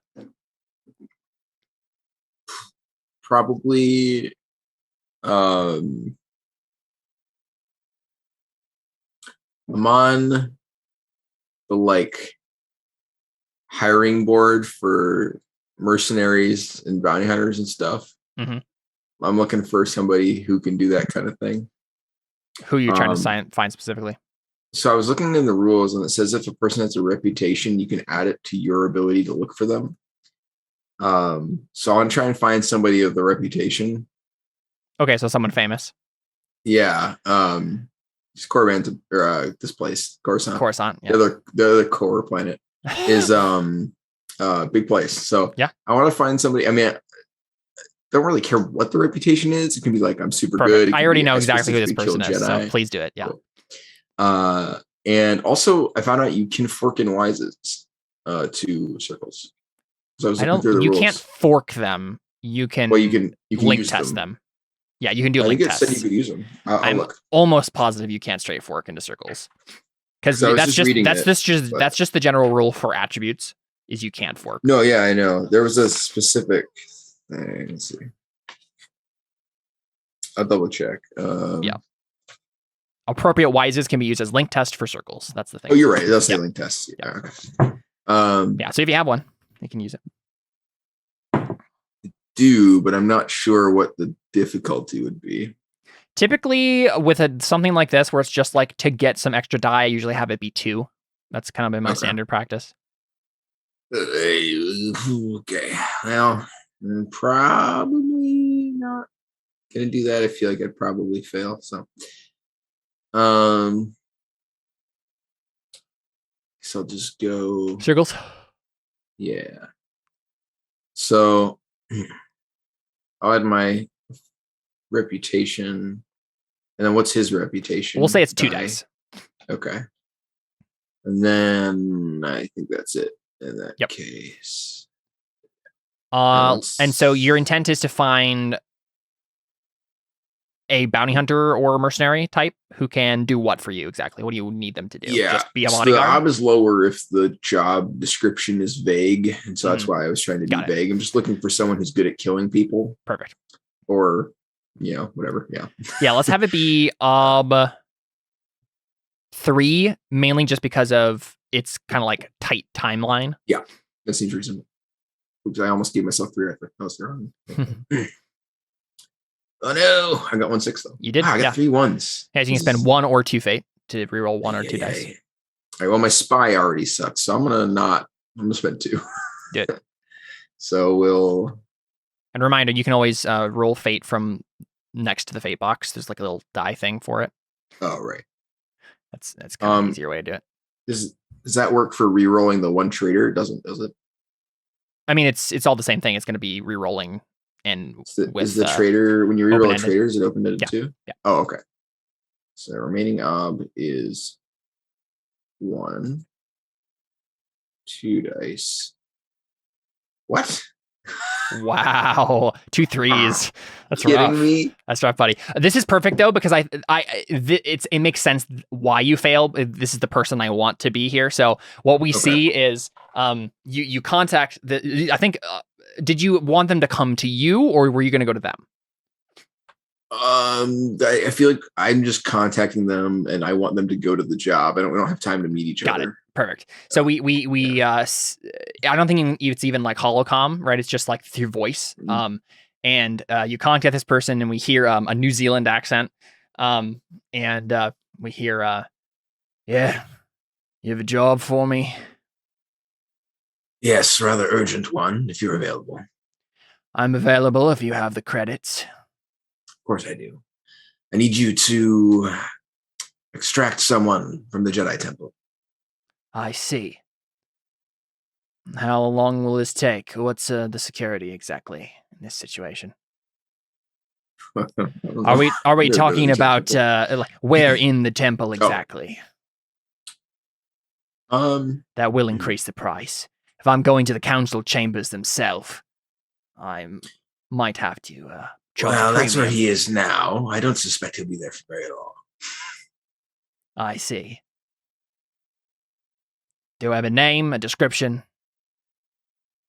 His name is Kalos, but he's the only one who needs to not die, if you get my implication. He needs to get away. Everyone else is expendable. Although, well, I don't know. I can't specify Bianca and Red because I don't have time for that. Yeah. So, yeah. And then I guess I'm like, he'll be the only one with a red lightsaber. And so that when you said Kalos and you started giving the description and whatnot, we cut to his side of the conversation and we see it is it's obviously a Mandalorian. He has his helmet off and half of his face is like burned, like Two-Face style. And we know that it's the guy who Jared blew up the ship of, who was being sent by the Sith to capture Kalos in the first place. I considered specifically trying to get him because I had a feeling the role might be easier, and then being like, "I'll pay you more." Yeah, but this is way more fun. So when we see this, and after you say that, he's the only one with the red lightsaber, and he's like, Kalos Khan, I think I've heard of him. No problem, Mr. Cash. I can extract Kalos for you. And maybe half now and half when he's safe. Certainly reasonable. And we see him, click off the conversation, and then he immediately calls. We see and at this point, I think we actually see Ulick come up on the screen on the holo. And we see that he's also like really damaged and like has like I think, what did you cut off his leg? Was that what it was? Or his arm? Or I don't remember. I remember it being white shaded and then falling off of a cliff. Yeah. I don't remember what I actually cut off. Half of him is cybernetic at this point, right? It's classic like Sith turns to cybernetics because his body is destroyed.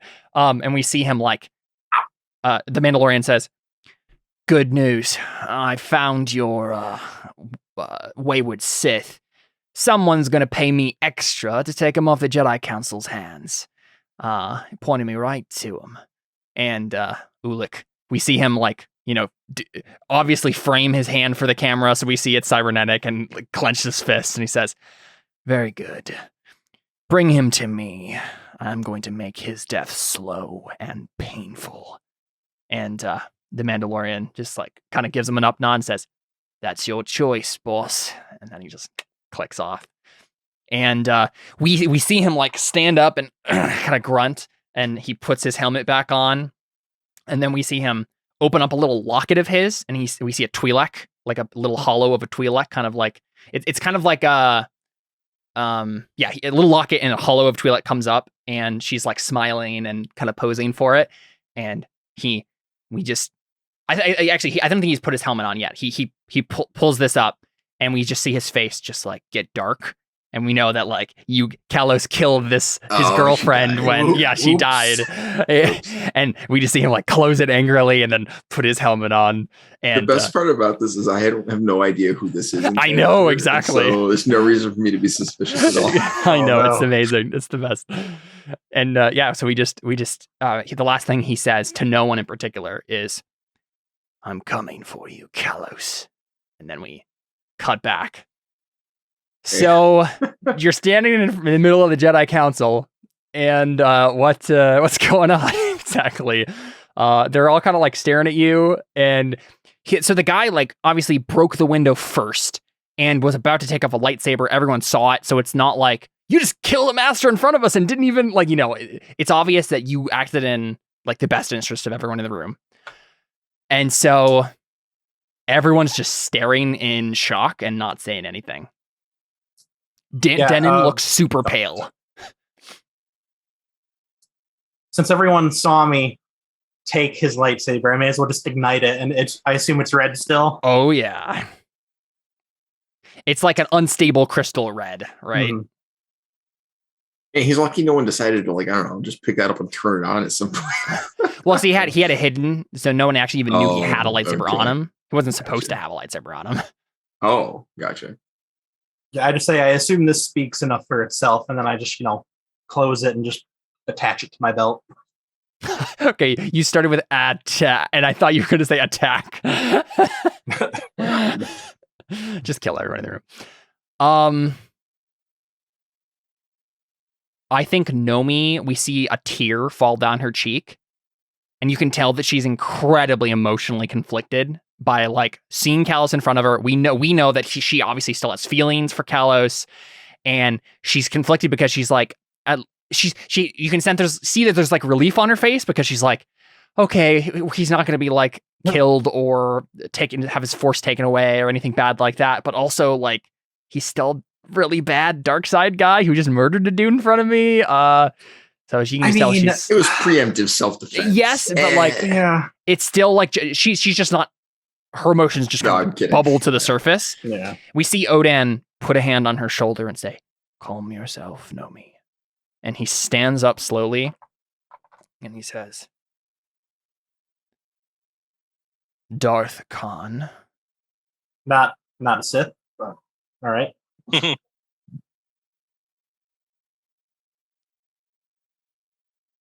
I cannot pretend to like the decision before us. I need assurances. I need incredibly convincing assurances that you will not be the downfall of everything the Jedi have worked to protect. You need to tell me, you need to show me right now, in this moment, that we have a reason, any reason at all, to not strike you down where you stand. You are very dangerous. And so you can tell, like, they understand what you did for them, right? But being Jedi, they're not necessarily appreciative because you're a Sith or whatever, however they viewing right? You. Yes. But they're also standing on a knife's edge here. They know they can't control you. And so Odan is trying to still play the authority card here. And you know that if you answer wrongly, Kalos, if something goes really bad here, someone is going to attack you in this council, or maybe all of them. But there is a way that you can come out of this and have them on your side and probably follow through with your plan, right? To like be at the front of an attack against the Sith. What do you do? What do you say? Oh, I have no idea. The only skill I have is ugly truth. Uh-huh. I mean, that sounds like an ugly truth. If you don't let me lead the war against the Sith, you'll lose. Yeah, because before you were saying that as like a help to Byaaka. I think if you frame it right now and say like, this is my deal with you that I'm going to make. I am your best hope to defeating the Sith. I am the most powerful Force user in the galaxy, right? And if you don't, now, and if you don't put me at the front of the war effort, you will lose. I think it's a pretty good ugly truth. How would Kalos frame that? As we've seen, it's clear you can't sense a Sith to save your life. Yeah. And I will not join you, but I will fight for you. I'll even fight with you. But I am not coming back to this life. I want nothing to do with the Order or the Republic. I won't fight against it. But we have a common enemy, and I mean, frankly, I'm your only chance. So. Yeah. As an ugly truth, it's an Ob 5 ugly truth. It is a nuanced and delicate situation. The Jedi, like everything we know about the Jedi Order, they would never be okay with this. But the situation that has developed here makes it possible, right? This is going to be an incredibly difficult thing to convince everyone in the room that this is the ugly truth, and it is like actually the truth. It's definitely possible. Ren and Biaka, you can obviously help with whatever you'd like to. What's he trying to do? He's trying to convince the Jedi Council that he is the key to defeating the Sith. He's like the most powerful person, and if the Jedi let him just fight the Sith and like you work together, after it's all over, he's gonna disappear and never be heard from again. I don't know if he wants to help with this one. Do you have an alternative? No. I mean, in character, I'm not sure, but as a player right now, I don't have another idea. Yeah, I'm kind of rolling on my own here. If you guys don't want it. Well, what's the alternative? They're going to fight him if he doesn't pass. Yeah, if he fails this, violence will be attempted at least, right? They're going to be like, listen, we know, like, thanks for killing the Sith Lord in our midst, but you're also the Sith Lord in our midst, so...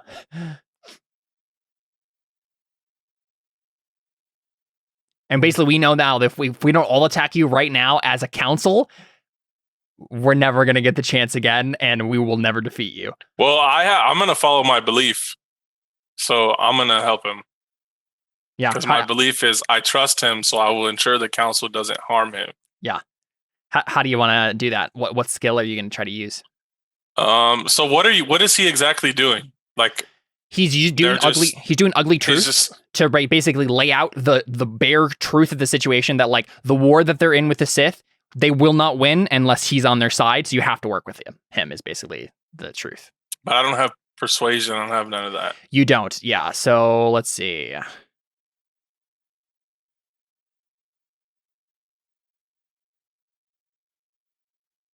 If you could make some sort of point of Jedi doctrine. Can I roll observation and just tell them, like, I know you're all weak. I observed that. I kind of like that. Yeah, go ahead. You have to let him help you. Make an observation test for me. You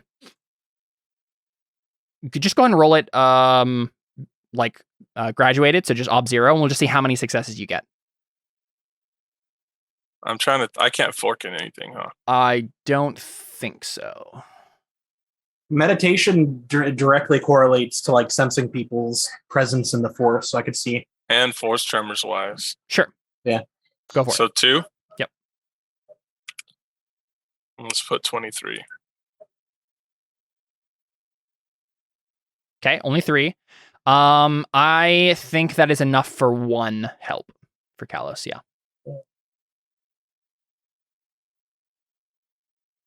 Sweet. Yeah, so Biaka, I assume you just say like, you won't win. I'll say he's right. Like yeah. He's right. He's the strongest. He's our best option. Well, yeah. So the role you made was the observation thing. So you need like the real point you're making is like, none of you are powerful enough to beat him. Right? Like, to beat him now. Yeah, right. That's basically what it is, because you're like observing their power levels versus his power level, and you're like, no, it doesn't add up. I mean, they would definitely kill me. 9,000. Let's see if he makes it. Can I roll throwing to throw both of my lightsabers at their feet? No. Can you roll throwing? Yeah. For agility. That was mostly a joke. But if I throw, like, just like take off both the lightsabers I have on me and like throw them to the ground, would that be like a situational, like, dice? Yeah, I think so. That's a sign of good faith. Yeah. I was about to say if I take off my armor, would that be another one? But I don't know if I just want to strip. I mean, that might get Nomi on my side. All She's like, oh, maybe we're being a little bit too hasty here. Yeah. Let's hear the naked man out. Meditation for my aura of fear. You can. It's just kind of like a situational modifier for aura of fear. I think makes sense. Yeah. Okay. And intimidation because I just sliced the guy in half in front of them. Yep. And Ren, you said you're not helping. Sounds good. You coward. Force-wise and force tremors-wise. Don't you have a belief for this, Connor? Well, you I literally do. I will protected. keep Kalos safe from the Jedi. Connor, this is if you don't help him here, they will kill him. That's And what you're they're gonna trying to do lose next. 5 persona. That's what's happening here. The master literally just looked him in the face and is like, "You have to give us a reason right now not to kill you. If you do, we'll work with you. But like, you're too dangerous." He literally just did that. He did the Mace Windu line. You're too dangerous to be left alive. Yeah, like, my bad. That's I. He's too dangerous to be left alive. Yeah, so I do want to help. It's not the Jedi way. I didn't put 2 and 2 together that the solution to him not dying was this. I guess as a character, I was like, I don't think he's really on board with that as the plan. Yeah. But the alternative is they kill him. So right. Well, really, Jared's Kalos's strategy is, or not strategy, his plan is let us as a party, right, fight the Sith. Yes, and working with the Jedi as a whole too, right? Like if they need you to go somewhere specific, working with the Jedi Council. Yeah. Okay. I missed that part, that we were working with the Jedi Council. So that's why I was against it to begin with. Yeah. Yeah, the idea is that you work with them for now and then rolling disappear, ugly truth. right? Yeah. Okay. You should roll Jedi Doctrine. Yeah. No, it's so against Jedi doctrine to work with Kalos. It just doesn't make any sense. The only thing I see here, Connor, is command. Right? I mean, it'll give you 1 extra die, but I probably just say, all of you stand down. I will not let master. You harm him. Right? Yeah. Are you on the council? I'm not. I was on the council, and I got bored. I shouldn't say I got bored. He got disillusioned. I got fed up. Yeah, I got disillusioned with sitting around and talking about stuff rather than doing. Right. Yeah. Okay. So Ren's the opposite of Anakin. He is a master, but he's not on the council, as opposed to being on the council. Not being a master. I remember we made that joke. Yeah, okay. And by choice. Yeah. The opposite there. Yeah. Yeah, I definitely like the idea that I say by the authority vested in me as a master, all of you stand down. Yep. Sounds good. Yeah, so you can add a dice for that, Kalos. If I say all of this only looking at Nomi, would that get me a...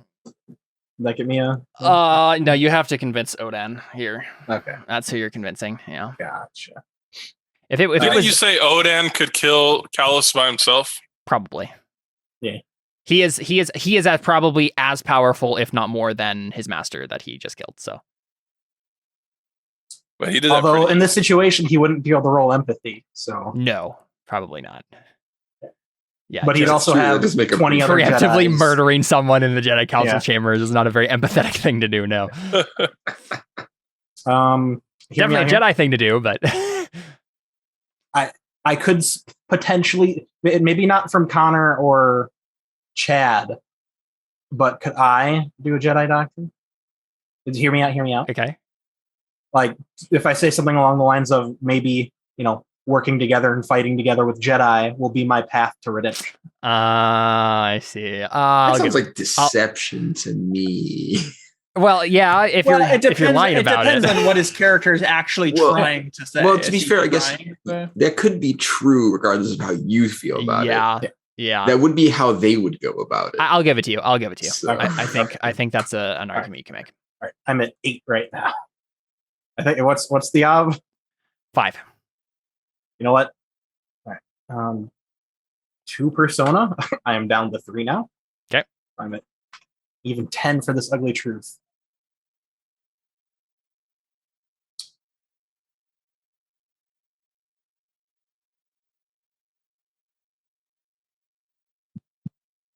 You said 5? Yep. Whoa! They're just in love with me. Blew that out of the water. You know what? I'm spending fate. I don't even care. You don't even need to. I mean, you can if you want to, obviously, but yeah. Well, make it. Well, what would you want to get out of a higher roll? No, it would. The only reason he'd spend fate is just if you wanted to put fate in ugly truth for whatever reason. But I have 6 persona in ugly truth. Wow, yeah. That's the only thing I think I've spent persona on other than my hatred. Right, yeah. How close are you to white shading your hatred? I'm at 8 right now. 8 persona? Yeah. And how many fate?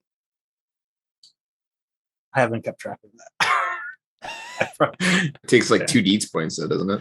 Takes 1 to gray shade it temporarily. I don't even know if I've needed it. Right? I don't even know if I've 3 needed to add gray shade hatred yet. I'll just say like 3. Yeah, I'm sure you've spent a handful, but yeah, that's why you always have to keep track of your Eartha.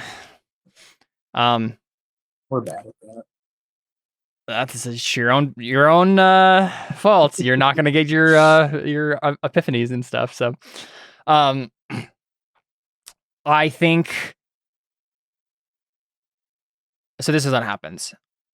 Denon activates his lightsaber, but we can see Odan is on your side, right? His face drops. He kind of like just resigns himself to this fate, and he's like, okay, we have to do this, and starts nodding.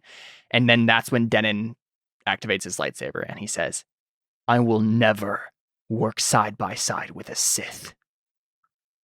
I don't know how many times I need to say this. Bro, you're evil. Sorry.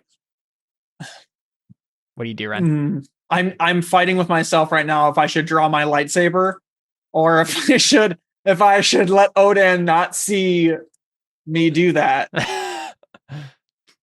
Who are you drawing it on? Denon. Oh, Denon, of course. I don't think I draw my lightsaber. I think I will. I think I step to him. Mm-hmm.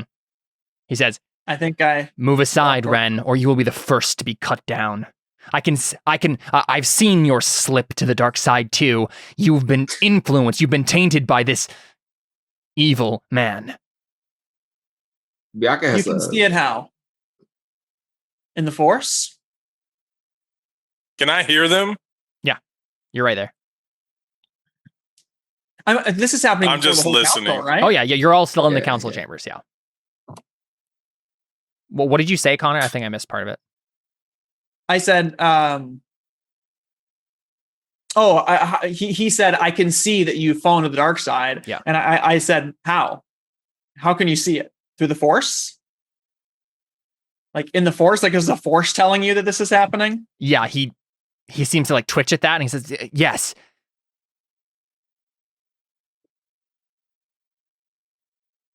And nobody else sees this? It's like, I'm an open book. Like, just go ahead, read me. He kind of grits his teeth and he says, "It doesn't matter. The Sith have fooled us before." He points to the corpse of the Sith Lord. He says, "You are a weakness, a danger, a taint that needs to be cut out of the Jedi Order. You and Kalos." And he almost points at Bianca too, and then stops himself. And I look at him and I say, "Oh, I had something I wanted to say to him. I want to tell him. And what about you, Wookiee killer?" Oh yeah, got him. Yeah, dude, expose him right now. Just bring it up. Bianca literally says, "And what about you? What of the Wookiees you've killed?" And everyone's like, I can definitely like hear this and start, like, because it's just the Wookiee like yelling in rage at him, right? Like, oh, he's just like, and everyone like turns, and he says, "What?" He says, "What?" Yeah, what? I've heard all about your escapades on Kashyyyk, my homeworld. What have you to say for yourself? His eyes widen. Bianca, you know what you're doing right now? You're doing an interrogation test. You're trying to get him to spill the secret unnecessarily, like without his unwillingly. I want to roll and fail, and then have to roll my call and then attack dreadful. him. Or yeah, it'd be scary. Yeah. Just to scare him. Yeah. But yeah, go ahead and roll interrogation. Can I fork in Force Tremors Wise? Sure. Yep. And meditation, because I feel like when Alashtak told me that, like I could sense that he was telling the truth. Sure. No, yeah, I mean, the Force can help you with this for sure. Okay, in a general sense. It was against his will. I didn't make a sheet for him, but let's say his will is 4. Got him. Right on the money. Perfect. Nice job. Nice. Yeah, mark that routine test, and he probably doesn't. So you said, I've heard all about your escapades on Kashyyyk, and he says, I've never been to Kashyyyk. Oh, that's a dumb way to. Oh. Yeah, because the council's right there. Like, can one of them just say, "Oh yeah, I remember we sent you to Kashyyyk"? Nomi speaks up. No, Nomi speaks up and says, okay. What are you talking about, Denon? And he just says, shut up!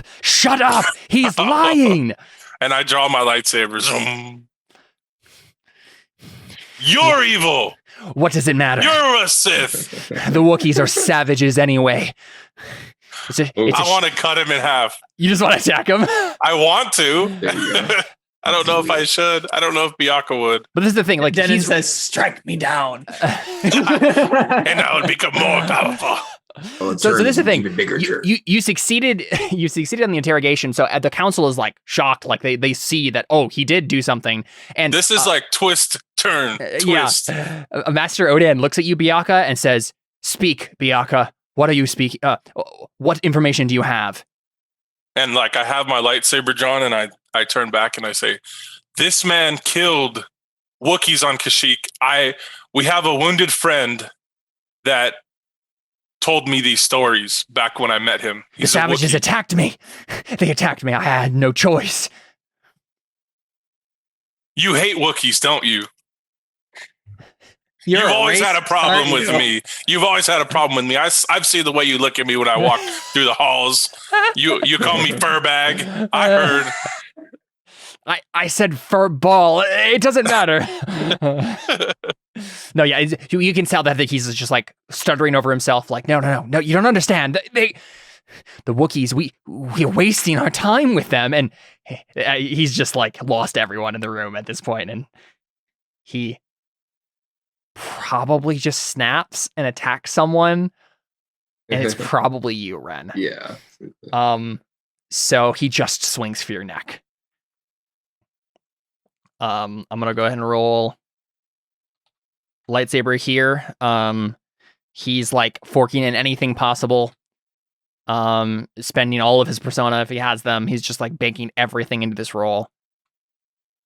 And he gets 1 success. How is that even what a little weasel move. He got so many 3s. That is the worst roll I've ever seen. Wild. And that is saying a lot. I mean, Ren, you do have to get at least 1 success to beat him, but but I can just roll lightsaber, right? Yeah, that's what he's doing too, right? Okay. Yeah. Jeez Louise. 1 success. 15 dice and he got 15 dice.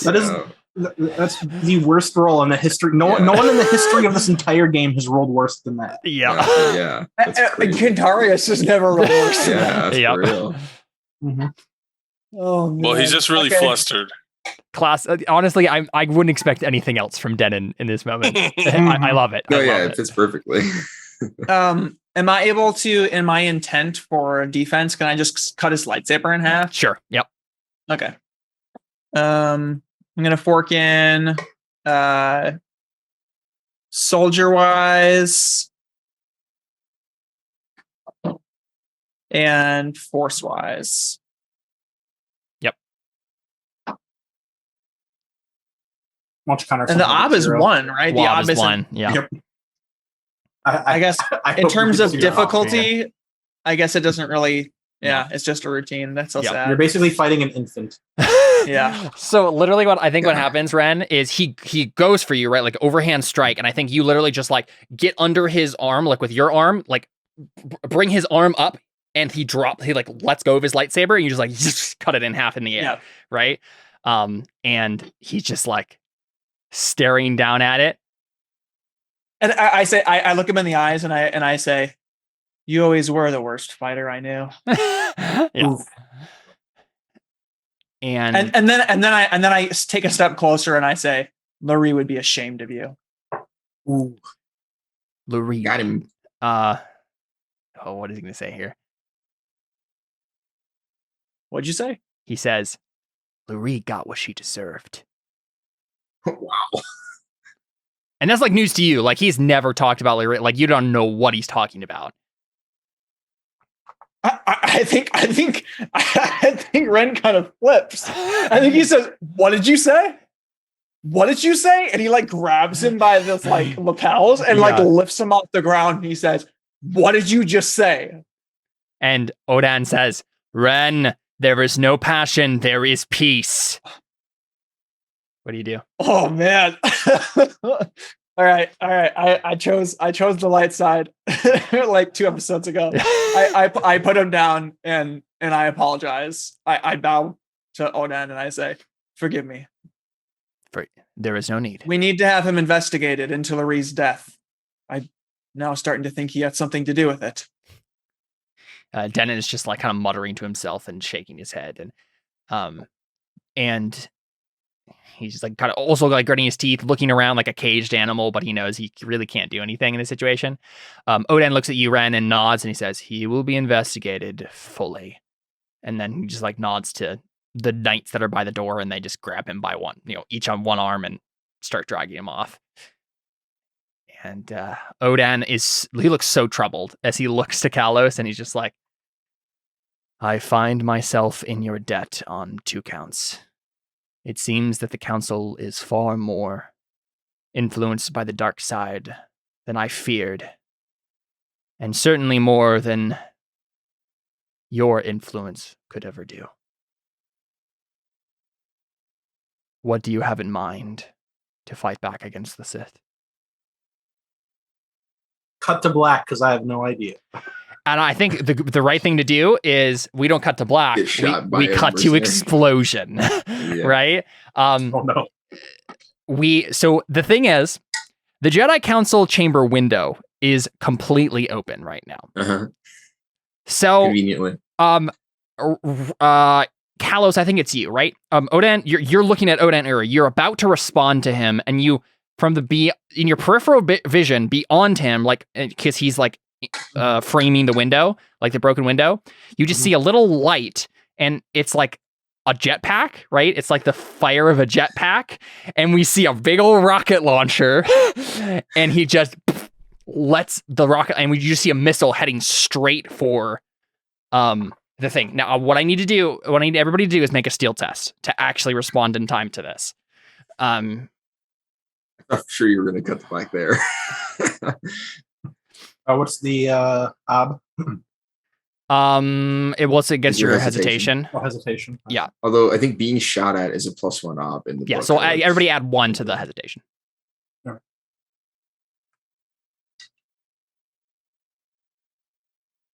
Being directly affected by magic was also +1, just for future reference. Good to know. Magic was done. So it's like super cool, and then it was +3. Yeah, so everybody, all 3 of you, go ahead and roll steel. Against your hesitation +1.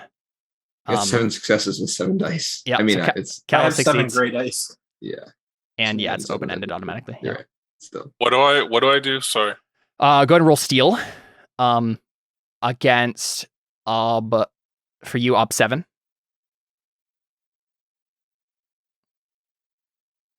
So yeah, both you both so fail. Unlucky, either of you got 6. Yeah, I hesitate for 2 rounds. What is it against? What's happening? You already did it. Yeah, so it's this is we see Mandalorian dude on a jetpack firing a rocket launcher into the open window of the Jedi Council chambers. What's the steel test against? This is so it's against that 7, which is basically just can you react in time to do something about this? Only Kalos can. Kalos, what do? You see a rocket heading straight towards. Are you not rolling for the Jedi Order? No, I don't think so. They're all way too shell-shocked by everything that happened here. And Odan is turned away from you, so. Mm-hmm. I mean, I guess telekinesis is the way to go. Mm-hmm. What's your actual intent? Are you gonna send it back to him, or because you're also in Coruscant, so wherever you send it, it's gonna explode. Yeah, maybe just crush it midair or something. I mean, I need to. Has he shot it yet? Yeah, it is currently heading towards you guys. I mean, I assume the ob to send it back at him would be much harder than. Yes.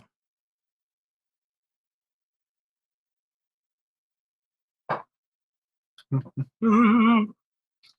guess all Kestis has to do is push L1, so I feel like you keep up. I mean, I'm just gonna divert it away from the chambers. Sounds just into an apartment building. Yeah. I mean, yeah. Can you not crush it midair? Is that not an option? I guess, but I assume that would be harder. I have 3 persona left, so I guess I could just launch it back at him. What would the ob to send it back be versus deflecting it? Or am I not allowed to ask that? I'll give it to you. It's gonna be ob 5 versus ob 8. Okay. Yeah. Now ob 5 versus ob 7. Okay. Because it is a literal missile. It's been moving very fast.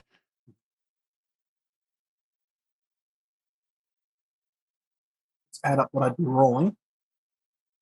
So I have my 6 telekinesis. I have force-wise, force tremors-wise. Would I get soldier-wise since this guy's a soldier? Yep.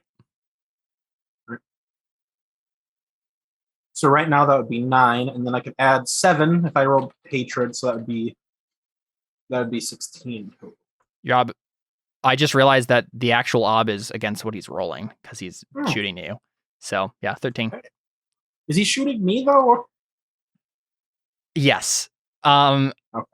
Kind of. He doesn't actually want to kill him, does he? He wants to capture him. So the thing is, he's told 2 people he wants to capture Kalos, but Kalos also killed his girlfriend. So I think at this point, he wants to shoot a missile straight at Kalos' face.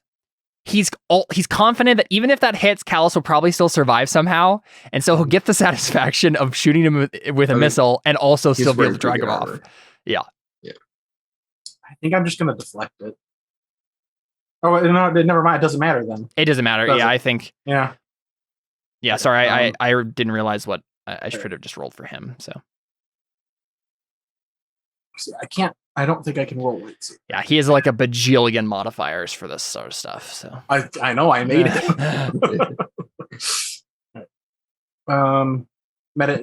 Meditation. It's too quick. Okay. Yeah. So telekinesis, force wise, force tremors wise, soldier wise. All my hatred. Doing hatred too.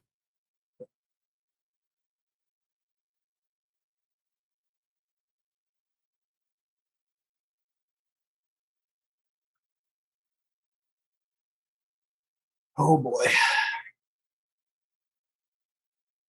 Oof. Ooh, that was bad. So many ones. Oh, my word. Whoa. I assume you're spending 10 ones. Hey, Caleb. Mm-hmm. Can you give me a tough choice? I know this is the different system. What are you thinking? I want to absorb all of the damage myself. Spend a persona point to do that. Okay. Right? It's persona point to like redirect the narrative away from whatever is happening. I think that is a perfectly reasonable thing to do if you spend a persona point. I think he realizes there's not enough time to like deflect it or send it back.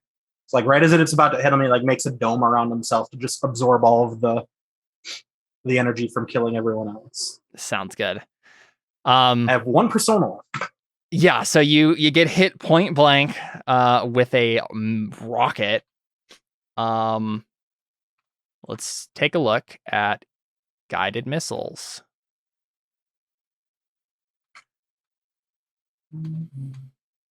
Rocket launcher. Oh, come on. Where's the weapons appendix? I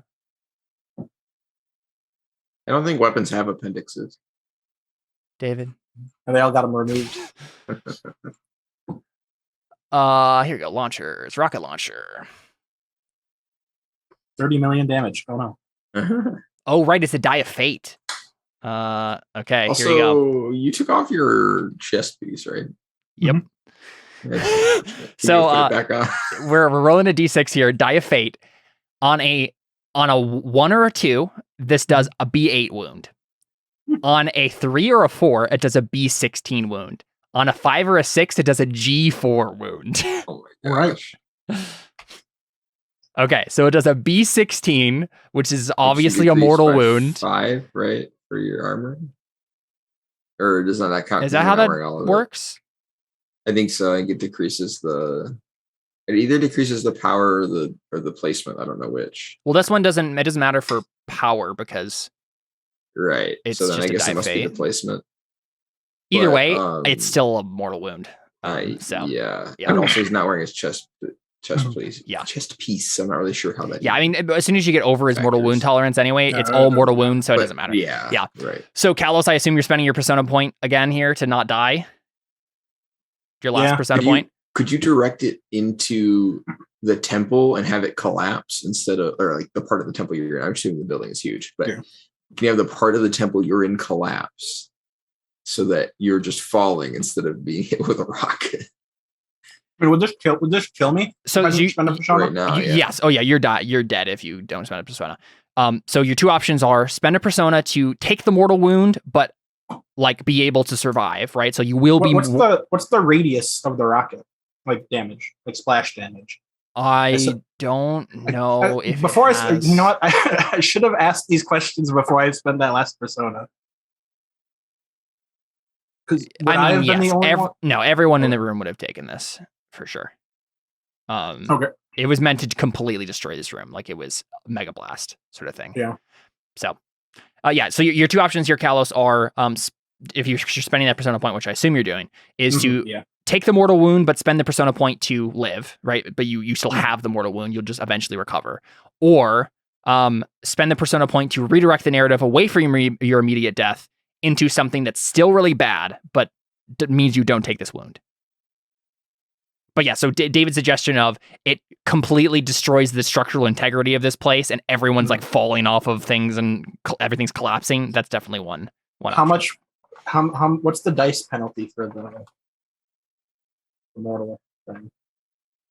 You're 4. What are you talking about? Because MIDI is 2, so. Oh yeah, for mortal wound, I mean, you literally just can't do anything until you. That's true, I guess. Until you get a certain point back, and then I think that once you get to traumatic, it's like 4. Yeah. Would the like 75% of my armor lower that?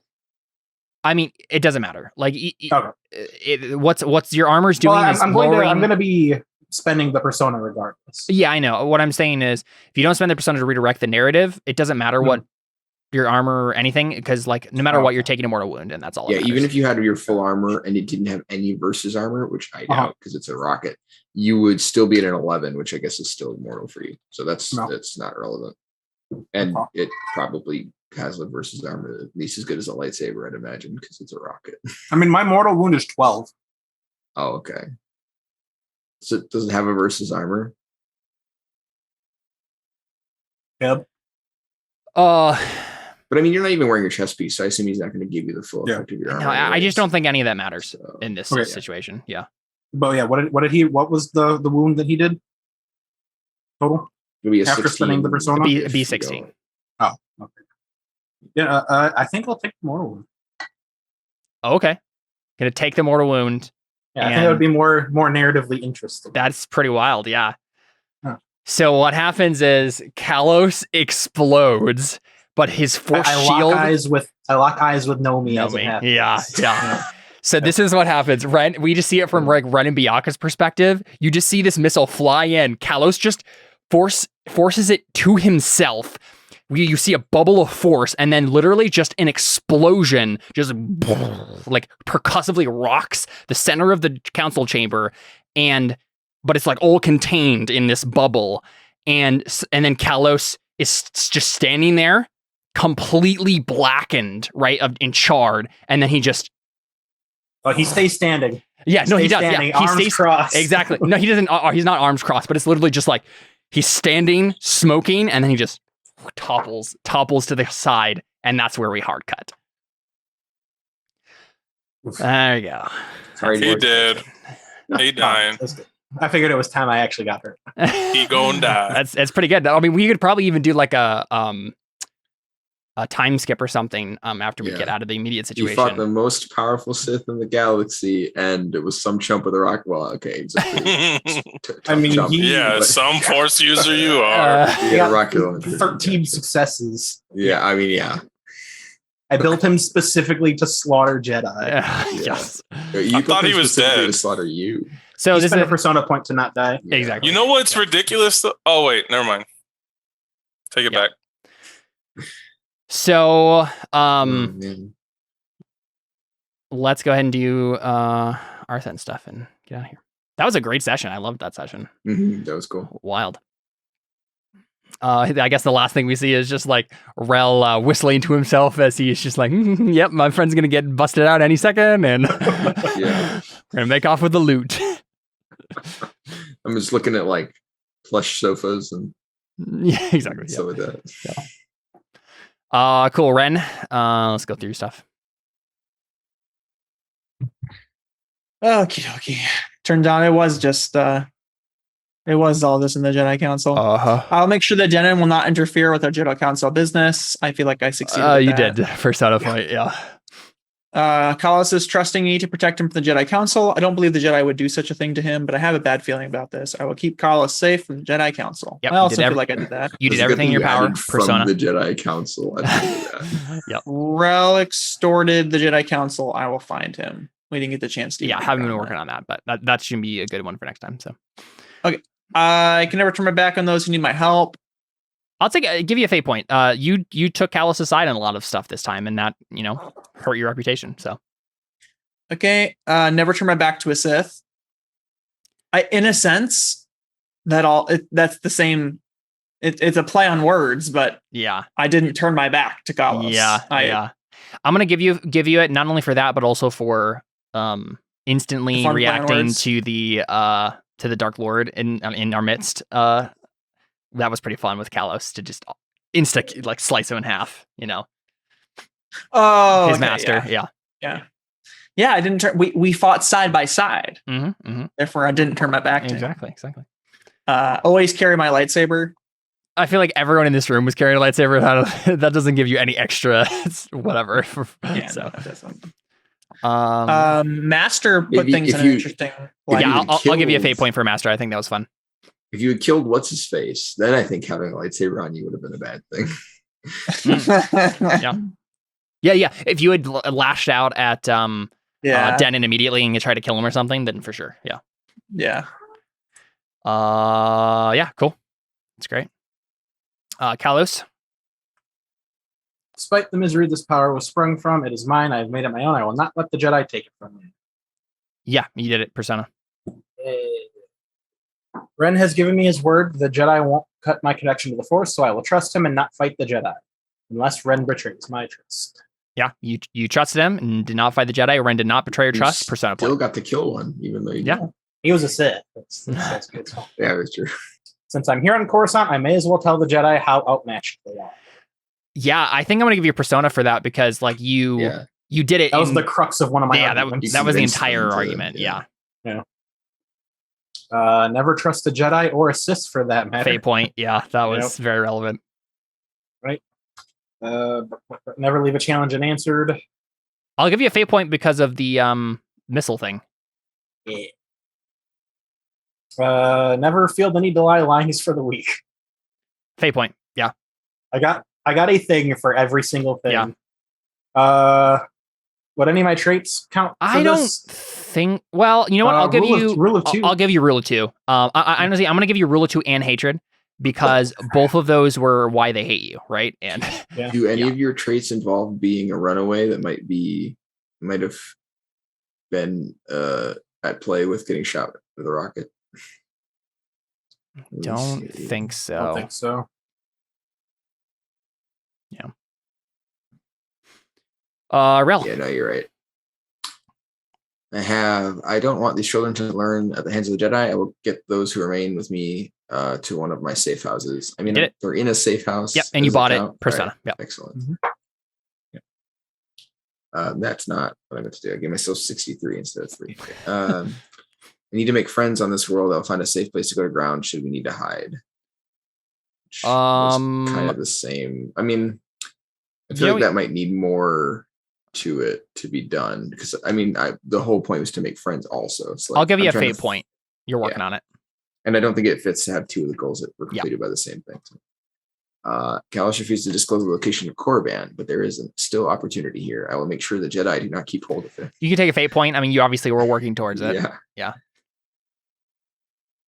Always find the prophet. Didn't help me. I never get my hands dirty when I could pay someone else to do it. Fate point. Yeah. And I didn't smell the presence of the Force. So. Wonderful. That's great. Cool. And then Biaka. I found out if Denon killed a Lost Tax family. Yeah. Persona. Yep. That was a great moment. Awesome. I'm glad it all tied up like that. Was an amazing moment. Yeah, gotta have embodiment for that one. I think it, I didn't You're talk a to the Wookiee killer. I didn't talk to the council about Ren. Oh yeah, that's true. I helped Kalos. You did. So Persona there. Yep. And I have to delete those, huh? Yeah, you'll have to change it to something else. Yeah. And then always finish what I start. I think from your instincts, I will defend those who cannot defend themselves. Fate there, because I mean, you taking Kalos' side throughout this whole thing. I drew my lightsaber and a Lost Tack too on Denon pretty fast. Yeah, I think the fate point you get though is for that third instinct, because not only helping Kalos but also standing up for a Lost Tack and going after Denon. That was about defending those who cannot defend themselves, right? So he's literally bedridden. Cool. Sounds great. So I'm definitely gonna be handing out liberally some extra Arthur awards this time. Let's take a look.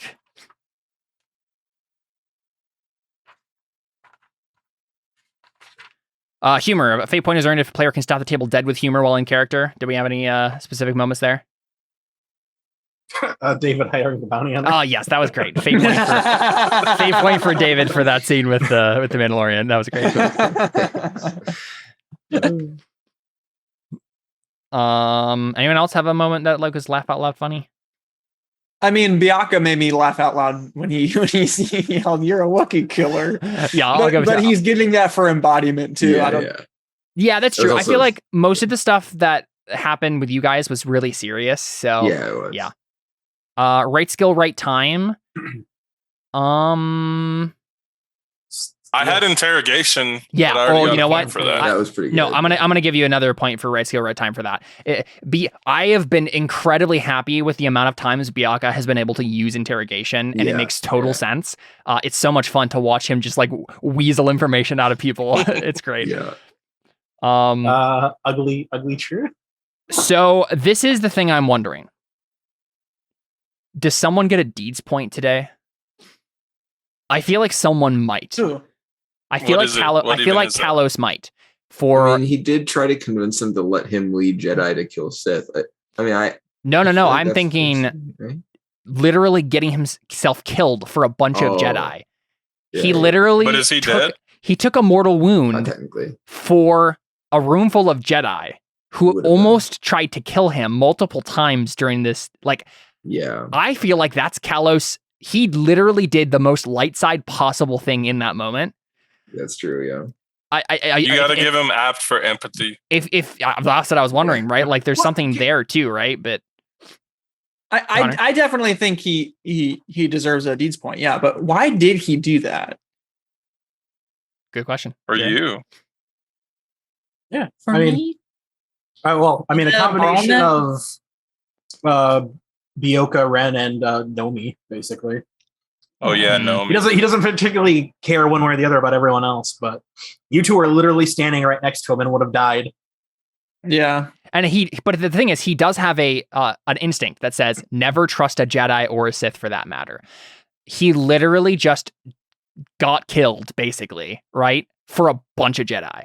I think that's deeds worthy. I think because we've seen Kalos work towards being a good person up to this point, right? We've seen him struggle with that. We've seen him be consistent with like he doesn't want to lie and like kind of dancing that line between the dark side and the light side. This is a point where I feel like Kalos has actually made a very clear choice that is outside of himself, that is very self-sacrificial, and I think it's worth the deed's point. It also says something that it was an instinctive action, right? Like exactly, he had to make a steel test to do it, and it was his gut reaction, which means something more than if he deliberated for 10 minutes before doing it, right? Yeah, exactly. Yep. So I think I agree. I think that makes sense. Yeah. So Kalos, you can go take a deed's point for that. You're welcome. Ren definitely gets some stuff for all of his stuff. I'm trying to figure out. I don't think it's deeds worthy. I don't know if he. Well, you can make an argument if you think, Connor. I'm just trying to think like. Well, what was the main thing that happened for Ren this time dramatically? I feel right? like you did say specifically, like, I chose the light side 2 sessions ago. I can't kill this guy because that was a pretty significant moment. That was the first time that his character's ever like maybe been in a place where he would lash out and kill somebody. And I think 2 sessions ago he might have done that. Yeah, maybe, but now he didn't. And I think if that means something going forward, I think that might be. I mean, you committed to, because that was your character's thing. Right? Your arc was: are you a gray Jedi or are you just a Jedi? And I feel like you just committed pretty hard to just a Jedi, right? Yeah, I think that's a great argument. Thank you. Yeah, I mean, I really like it, right? Like, I want to make sure that it's. I guess it's really up to Connor. Like, for you, was that the moment? Like, did you actually change? Are you actually going to be a real good Jedi now? Is that the point of that scene? Like, I definitely like it. I definitely like the idea that like, I think it's worth something. It's definitely worth something. Like, I like the idea that it's. Ren has been trying to decide how to deal with like what's the role of emotion in the life of a Jedi? What, like, can you be like a passionate battle warrior or whatever? And I feel like in that moment you were like, this guy like probably killed my best friend, and we all used to be best friends, and that would have been the best moment to get some good old vigilante justice. Yeah, and he was cruel about it. He wasn't sorry. Yeah, exactly. Really. In Ren's original what's the word? In his original ideology. Yeah, his original ideology. Yeah. There's a different word I was looking for, but that works. Ideology or philosophy. That would have been the moment where he's like, "This is what a real Jedi needs to do. They need to just like destroy evil when it's in front of them." But the master was like, "Don't do it. Peace. There's no passion. There's peace." And you literally apologized and bowed to him. Like, that seemed pretty significant to me. So as long as Ren that's the path he's taking, I'm willing to give him the deeds point. Well, that is the path he's taking. Yeah. Cool. Yeah. Then take a deeds point. Because I mean, I can't think of too many situations that would be more. Yeah. I don't know how that could escalate even further, right? I don't know if there's a situation in Ren's future where he could get that's more worthy of a deeds point than that one. Short of maybe like someone murders someone in front of you and you're like, it's fine. Yeah. but that would probably be wrong anyways. That would be against the yeah. Cool. And then Byaaka definitely gets embodiment for the great moment with the Wookiee killer line, and so you can take a persona, Byaaka. Byaaka has been excellent support character during the course of the campaign. Unfortunately, Kalos and Ren usually steal the spotlight with this stuff, but I haven't seen much opportunity for Byaaka to like earn a deeds point, but he definitely had a great moment there. At least persona worthy. Sweet to call Denon out in a great way. So awesome. I think only thing would be empathy and hatred then, and we can get out of here. Got a test for empathy to Kalos get. Yeah, that's what I'm wondering. I'm trying to remember what happens when you are a good person when you have hatred. I mean, okay, good, they're still getting you. They're still getting you. When a Sith is about to make a test to help a person they still care about, they may offer something dear to them as a sacrifice. The sacrifice must be something they would otherwise tap hatred in order to keep or acquire their lightsaber, their reputation, their Death Star, their life, etc. Regardless of success or failure on the test, the object of sacrifice will be lost forever. Once the test is made, the Sith's hatred is taxed by a number of dice equal to the obstacle of the test, or the most relevant test that was rolled in the process of their sacrifice. This can be done multiple times in plays, further taxing hatred each time. Jared, if you decide to just die, you automatically become a force side, like a light side ghost. You ascend into goodness if you want to take that path. Yeah. I don't think that would be very conducive. According to the rules, that's what happens. But could he, instead of sacrificing his life, could he sacrifice his health, but not be dead? And then not die, but also still tax his hatred? Really, it's up to Jared, right? It's whether or not Kalos as a person was actually doing that. Because the other thing is, it doesn't just say like anybody; it's just people you care about. Yeah, and that was what you were saying. And that's what. That is the thing. I feel like the deeds point might be tied up in this. Like, I feel like you have to choose this option because you got the deeds point, right? So I have negative. Well, I think 7 it doesn't go away. Yeah. So basically, I don't get how that works. So this is how it works. Okay. So once per campaign, the next thing it says is a Sith may attempt to abolish their hatred once and for all. This is a test of will. The obstacle is your current hatred exponent. So I don't think you can tax it any lower than. I think for I don't purpose get what taxing it means. So tax means the dice temporarily go away, right? So the idea would be you'd be taxed and you'd have a 0 in hatred, but you'd still have the attribute. You just have a 0 in it. It wouldn't be 0 permanently, but it would be 0 for the time being. Until you use hatred again, then it would like bump back up, right? Okay. So when you wake up from this, you will have a 0 hatred. Okay. Then you will choose whether or not you want to, and then we can play that out. Like, I think that's fine. We can choose whether or not Kalos goes back to hatred, or if he decides to make this return to the light test, right? And if he does, the ob is 0, which I think means you just need to get a 1. I don't think the ob could be lower than 0. 7 empathy? Is that how that works? It's successful. 7 gray empathy? It's successful. You lose the hatred trait. But if you fail, any taxed hatred dice are immediately recovered. The moment a Sith, blah blah blah blah blah blah blah. I don't think you automatically get empathy at the same amount, but you would definitely mark empathy. Like, you would probably get the empathy trait just from a trait vote. You would probably open it and then just answer questions. And then we would answer the questions for you. Yeah. Which probably means it would be pretty low. Because. Yeah. So I don't know. Were we still thinking about doing because the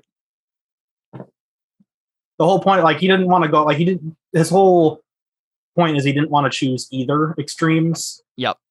How would we do like the balance thing? How would that work if we wanted to do that still? I think what you would have to do is you would have to get rid of hatred and then not get empathy. Okay. Right? So I think the path for Kalos moving forward, if he decides, like, either way, Kalos is going to wake up from his coma and not have any hatred. Like he's going to feel that it's gone, right? He can get it back if he just uses it, right? If he calls on it at all, it will return to him. But there probably will be a conversation with someone, right? About whether or not he wants to turn away from that darkness, because you'll definitely feel different, Kalos, right? You'll feel like a different person almost in that moment. And you'll have that choice before you. But yeah, just because you get rid of hatred doesn't mean we have to give you empathy, which would mean you could just try to play the middle ground and be like, a balance attribute? We could probably make an attribute, yeah. Because I think it would be cool because empathy is, you can use it if you're doing something that helps other people at your own expense. Hatred is, you can use it if you're doing something for yourself at someone else's expense. So I think balance would be cool if you can use it if you're doing something that is purely for the balance sake. Right. Yeah. Like, so something that is not like unbiased, right? Like just based on whatever. That might be an interesting option to take, so that it still has a trigger for it that fits with the others. And so my suggestion, Jared, would be play out Kalos not having hatred for a little while. Don't use hatred at all, right? but don't make the test to try to return to the light and just see what that's like for Kalos and try to play that out, see what it feels like, and see if he as a character might accept that, right? And then you can make a decision whether or not you go back to the hatred or try to get rid of it. And then at that point, we could talk about going to empathy or some sort of middle attribute. Yeah, I just figured we'd see if that was an option in case Jared was interested in it. So he knows that he won't have no attribute because it makes a big difference in the role. It's true. Yeah. That is the hatred and like the empathy stats so far are the only reason we're alive. Yeah, exactly. Yeah. But cool. Yeah. So I think that's definitely what happens. I guess we should look real quick to see if you got any hatred tests, which might upgrade your hatred. It's not going to change your tax, but it will change your official number when you get back to it. So what was like the worst things you did today? And he killed somebody who was like a father figure to him. Oh, that's true. While tapping hatred. Yeah. Right. He also, I mean, I don't know, he did. Yeah. Take an OB 7 test for killing your master like that. I like that. That's just an option. I'm sure that was one of the lists. Well, I mean, the test was killing someone because you foresee no further utility in them. I think that's about the level of what that was, right? That makes sense. I don't need that test. So difficult. Anything above 7? I don't think so. No. Okay. Well, remember, if you get two of the 3 categories, you I need upgrade. 3 routines. So 3 routines. I definitely think you did some routine stuff today. So summoning enmity between others was definitely a thing you were doing with like various things that were happening. So up to there. Provoking someone to violence, like that's definitely what you did with your master. So ob 1. Yeah, that's true. One more. Okay, well, did you lie to defame or demoralize, coerce through physical violence, break your word, use someone's relationship against them, plot revenge? You were like teasing what's her face constantly. Nomi.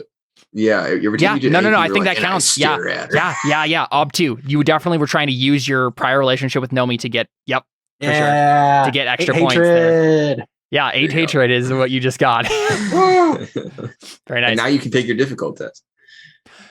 So Ren and Bianca, I don't think either of you got any hatred stuff. You were pretty good light side Jedi today, even though you were defending a Sith the whole time. Which is funny. Thank you very much.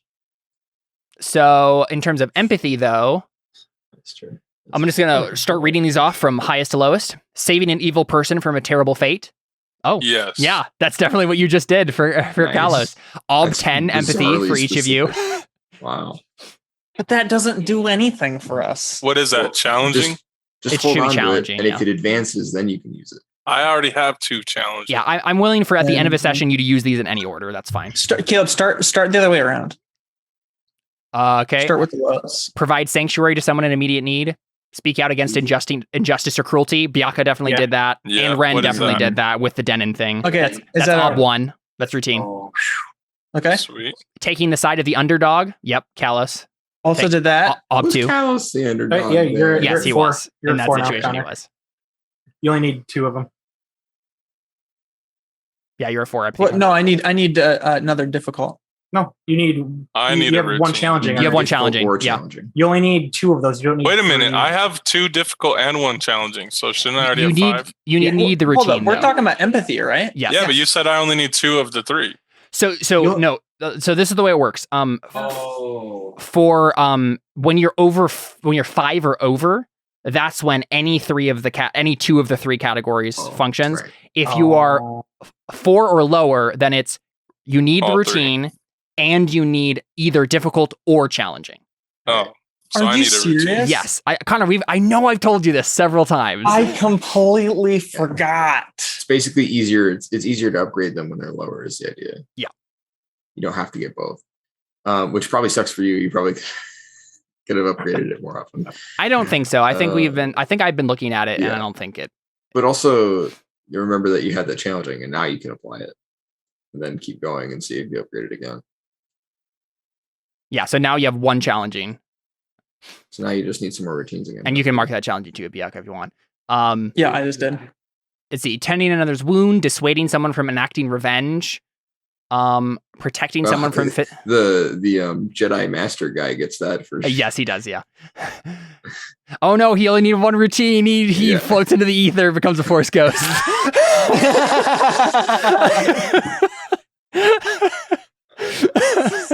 The rocket kills him. And he's like, oh. Just floats at the halo of his head. No, the rocket very clearly doesn't kill him, and then his robes just like fall to the ground.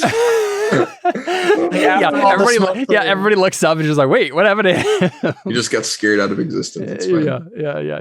That's hilarious. That's hilarious. Let's see. Just won a persona point for making the horror room laugh. Yeah, right. There you go. Well, that's a clip for today. I'm marking that down. Yeah. Protecting someone from physical harm. Ren gets that. Byakuya didn't actually fight anyone, but Ren actually. What ob was that? That is ob 2. It's a routine. Okay. Embracing the consequences of your own failure with humility. You did that. I apologize to the Jedi Master. Yep. Is that routine as well? Yep. No, that's for you. That's difficult, actually. Are you sure? Yeah. Are you sure? Yes, because it's ob 3 out of 4. So yeah. But are you sure? I'm sure. Acting in contradiction of an instinct in order to help someone in need. Anyone do that? No, I don't think so. I think Byakuya's instinct was to follow the council, but I think he changed that. Right? I don't have that anymore. Yeah, he doesn't have that instinct anymore. Acting in delivering a person from captivity. Yes, another difficult if anyone needs it. At this point, I have the 2 difficults, the 1 challenging, and just need 3 more routines. Byakuya, what do you have? I need a routine. You just need 1 more routine. Yeah, I think we've gotten beyond the routine, so it doesn't matter. That's probably it then. Yeah, it doesn't matter. Anything else wouldn't upgrade anybody. So my starting empathy would be like -3. I think you can have negatives. It starts at your will, probably. Wait. Important question. Mm-hmm. My master's dead. Yes. So that's not a hateful relationship. Are my relationships? It doesn't change. Anymore? It doesn't change your hatred stat ever. That's just for the beginning of it. So no. Yeah. It says I get -1 empathy for each hateful relationship. You do not have a hateful relationship. He is dead. Yeah. And do I, because of my sacrifice, are those other relationships I have not hateful? What are the relationships you have? Nomi and the Grandmaster. No, you still need to work at those. I like the idea that you're a better Jedi if you've murdered all the people you hate first. if he did it in the right order, right? If he murdered everyone who he hates first, and then did the self-sacrificial thing, and then tested to remove hatred, then yes, he would have a good empathy. Goodness. Well, that is the theology of Star Wars, right? You can do anything evil, but as long as you do one incredibly self-sacrificial thing, you can instantly become the best person ever. Apparently, Doesn't matter how many children you brutally slaughter, exactly. as long as you sacrifice yourself in the end. Yep. Oh man. You either die a villain or live long enough to see yourself become the hero. So, apparently. Oh boy. All right. Well, this has been Lords of Hatred. That was a fantastic session, guys. Thanks for playing. A lot of fun. Hopefully, we'll be back next week, and we're definitely teetering towards the climax here. I'm excited to see where this leads. So, all right. This has been Lords of Hatred. We are out. Adios.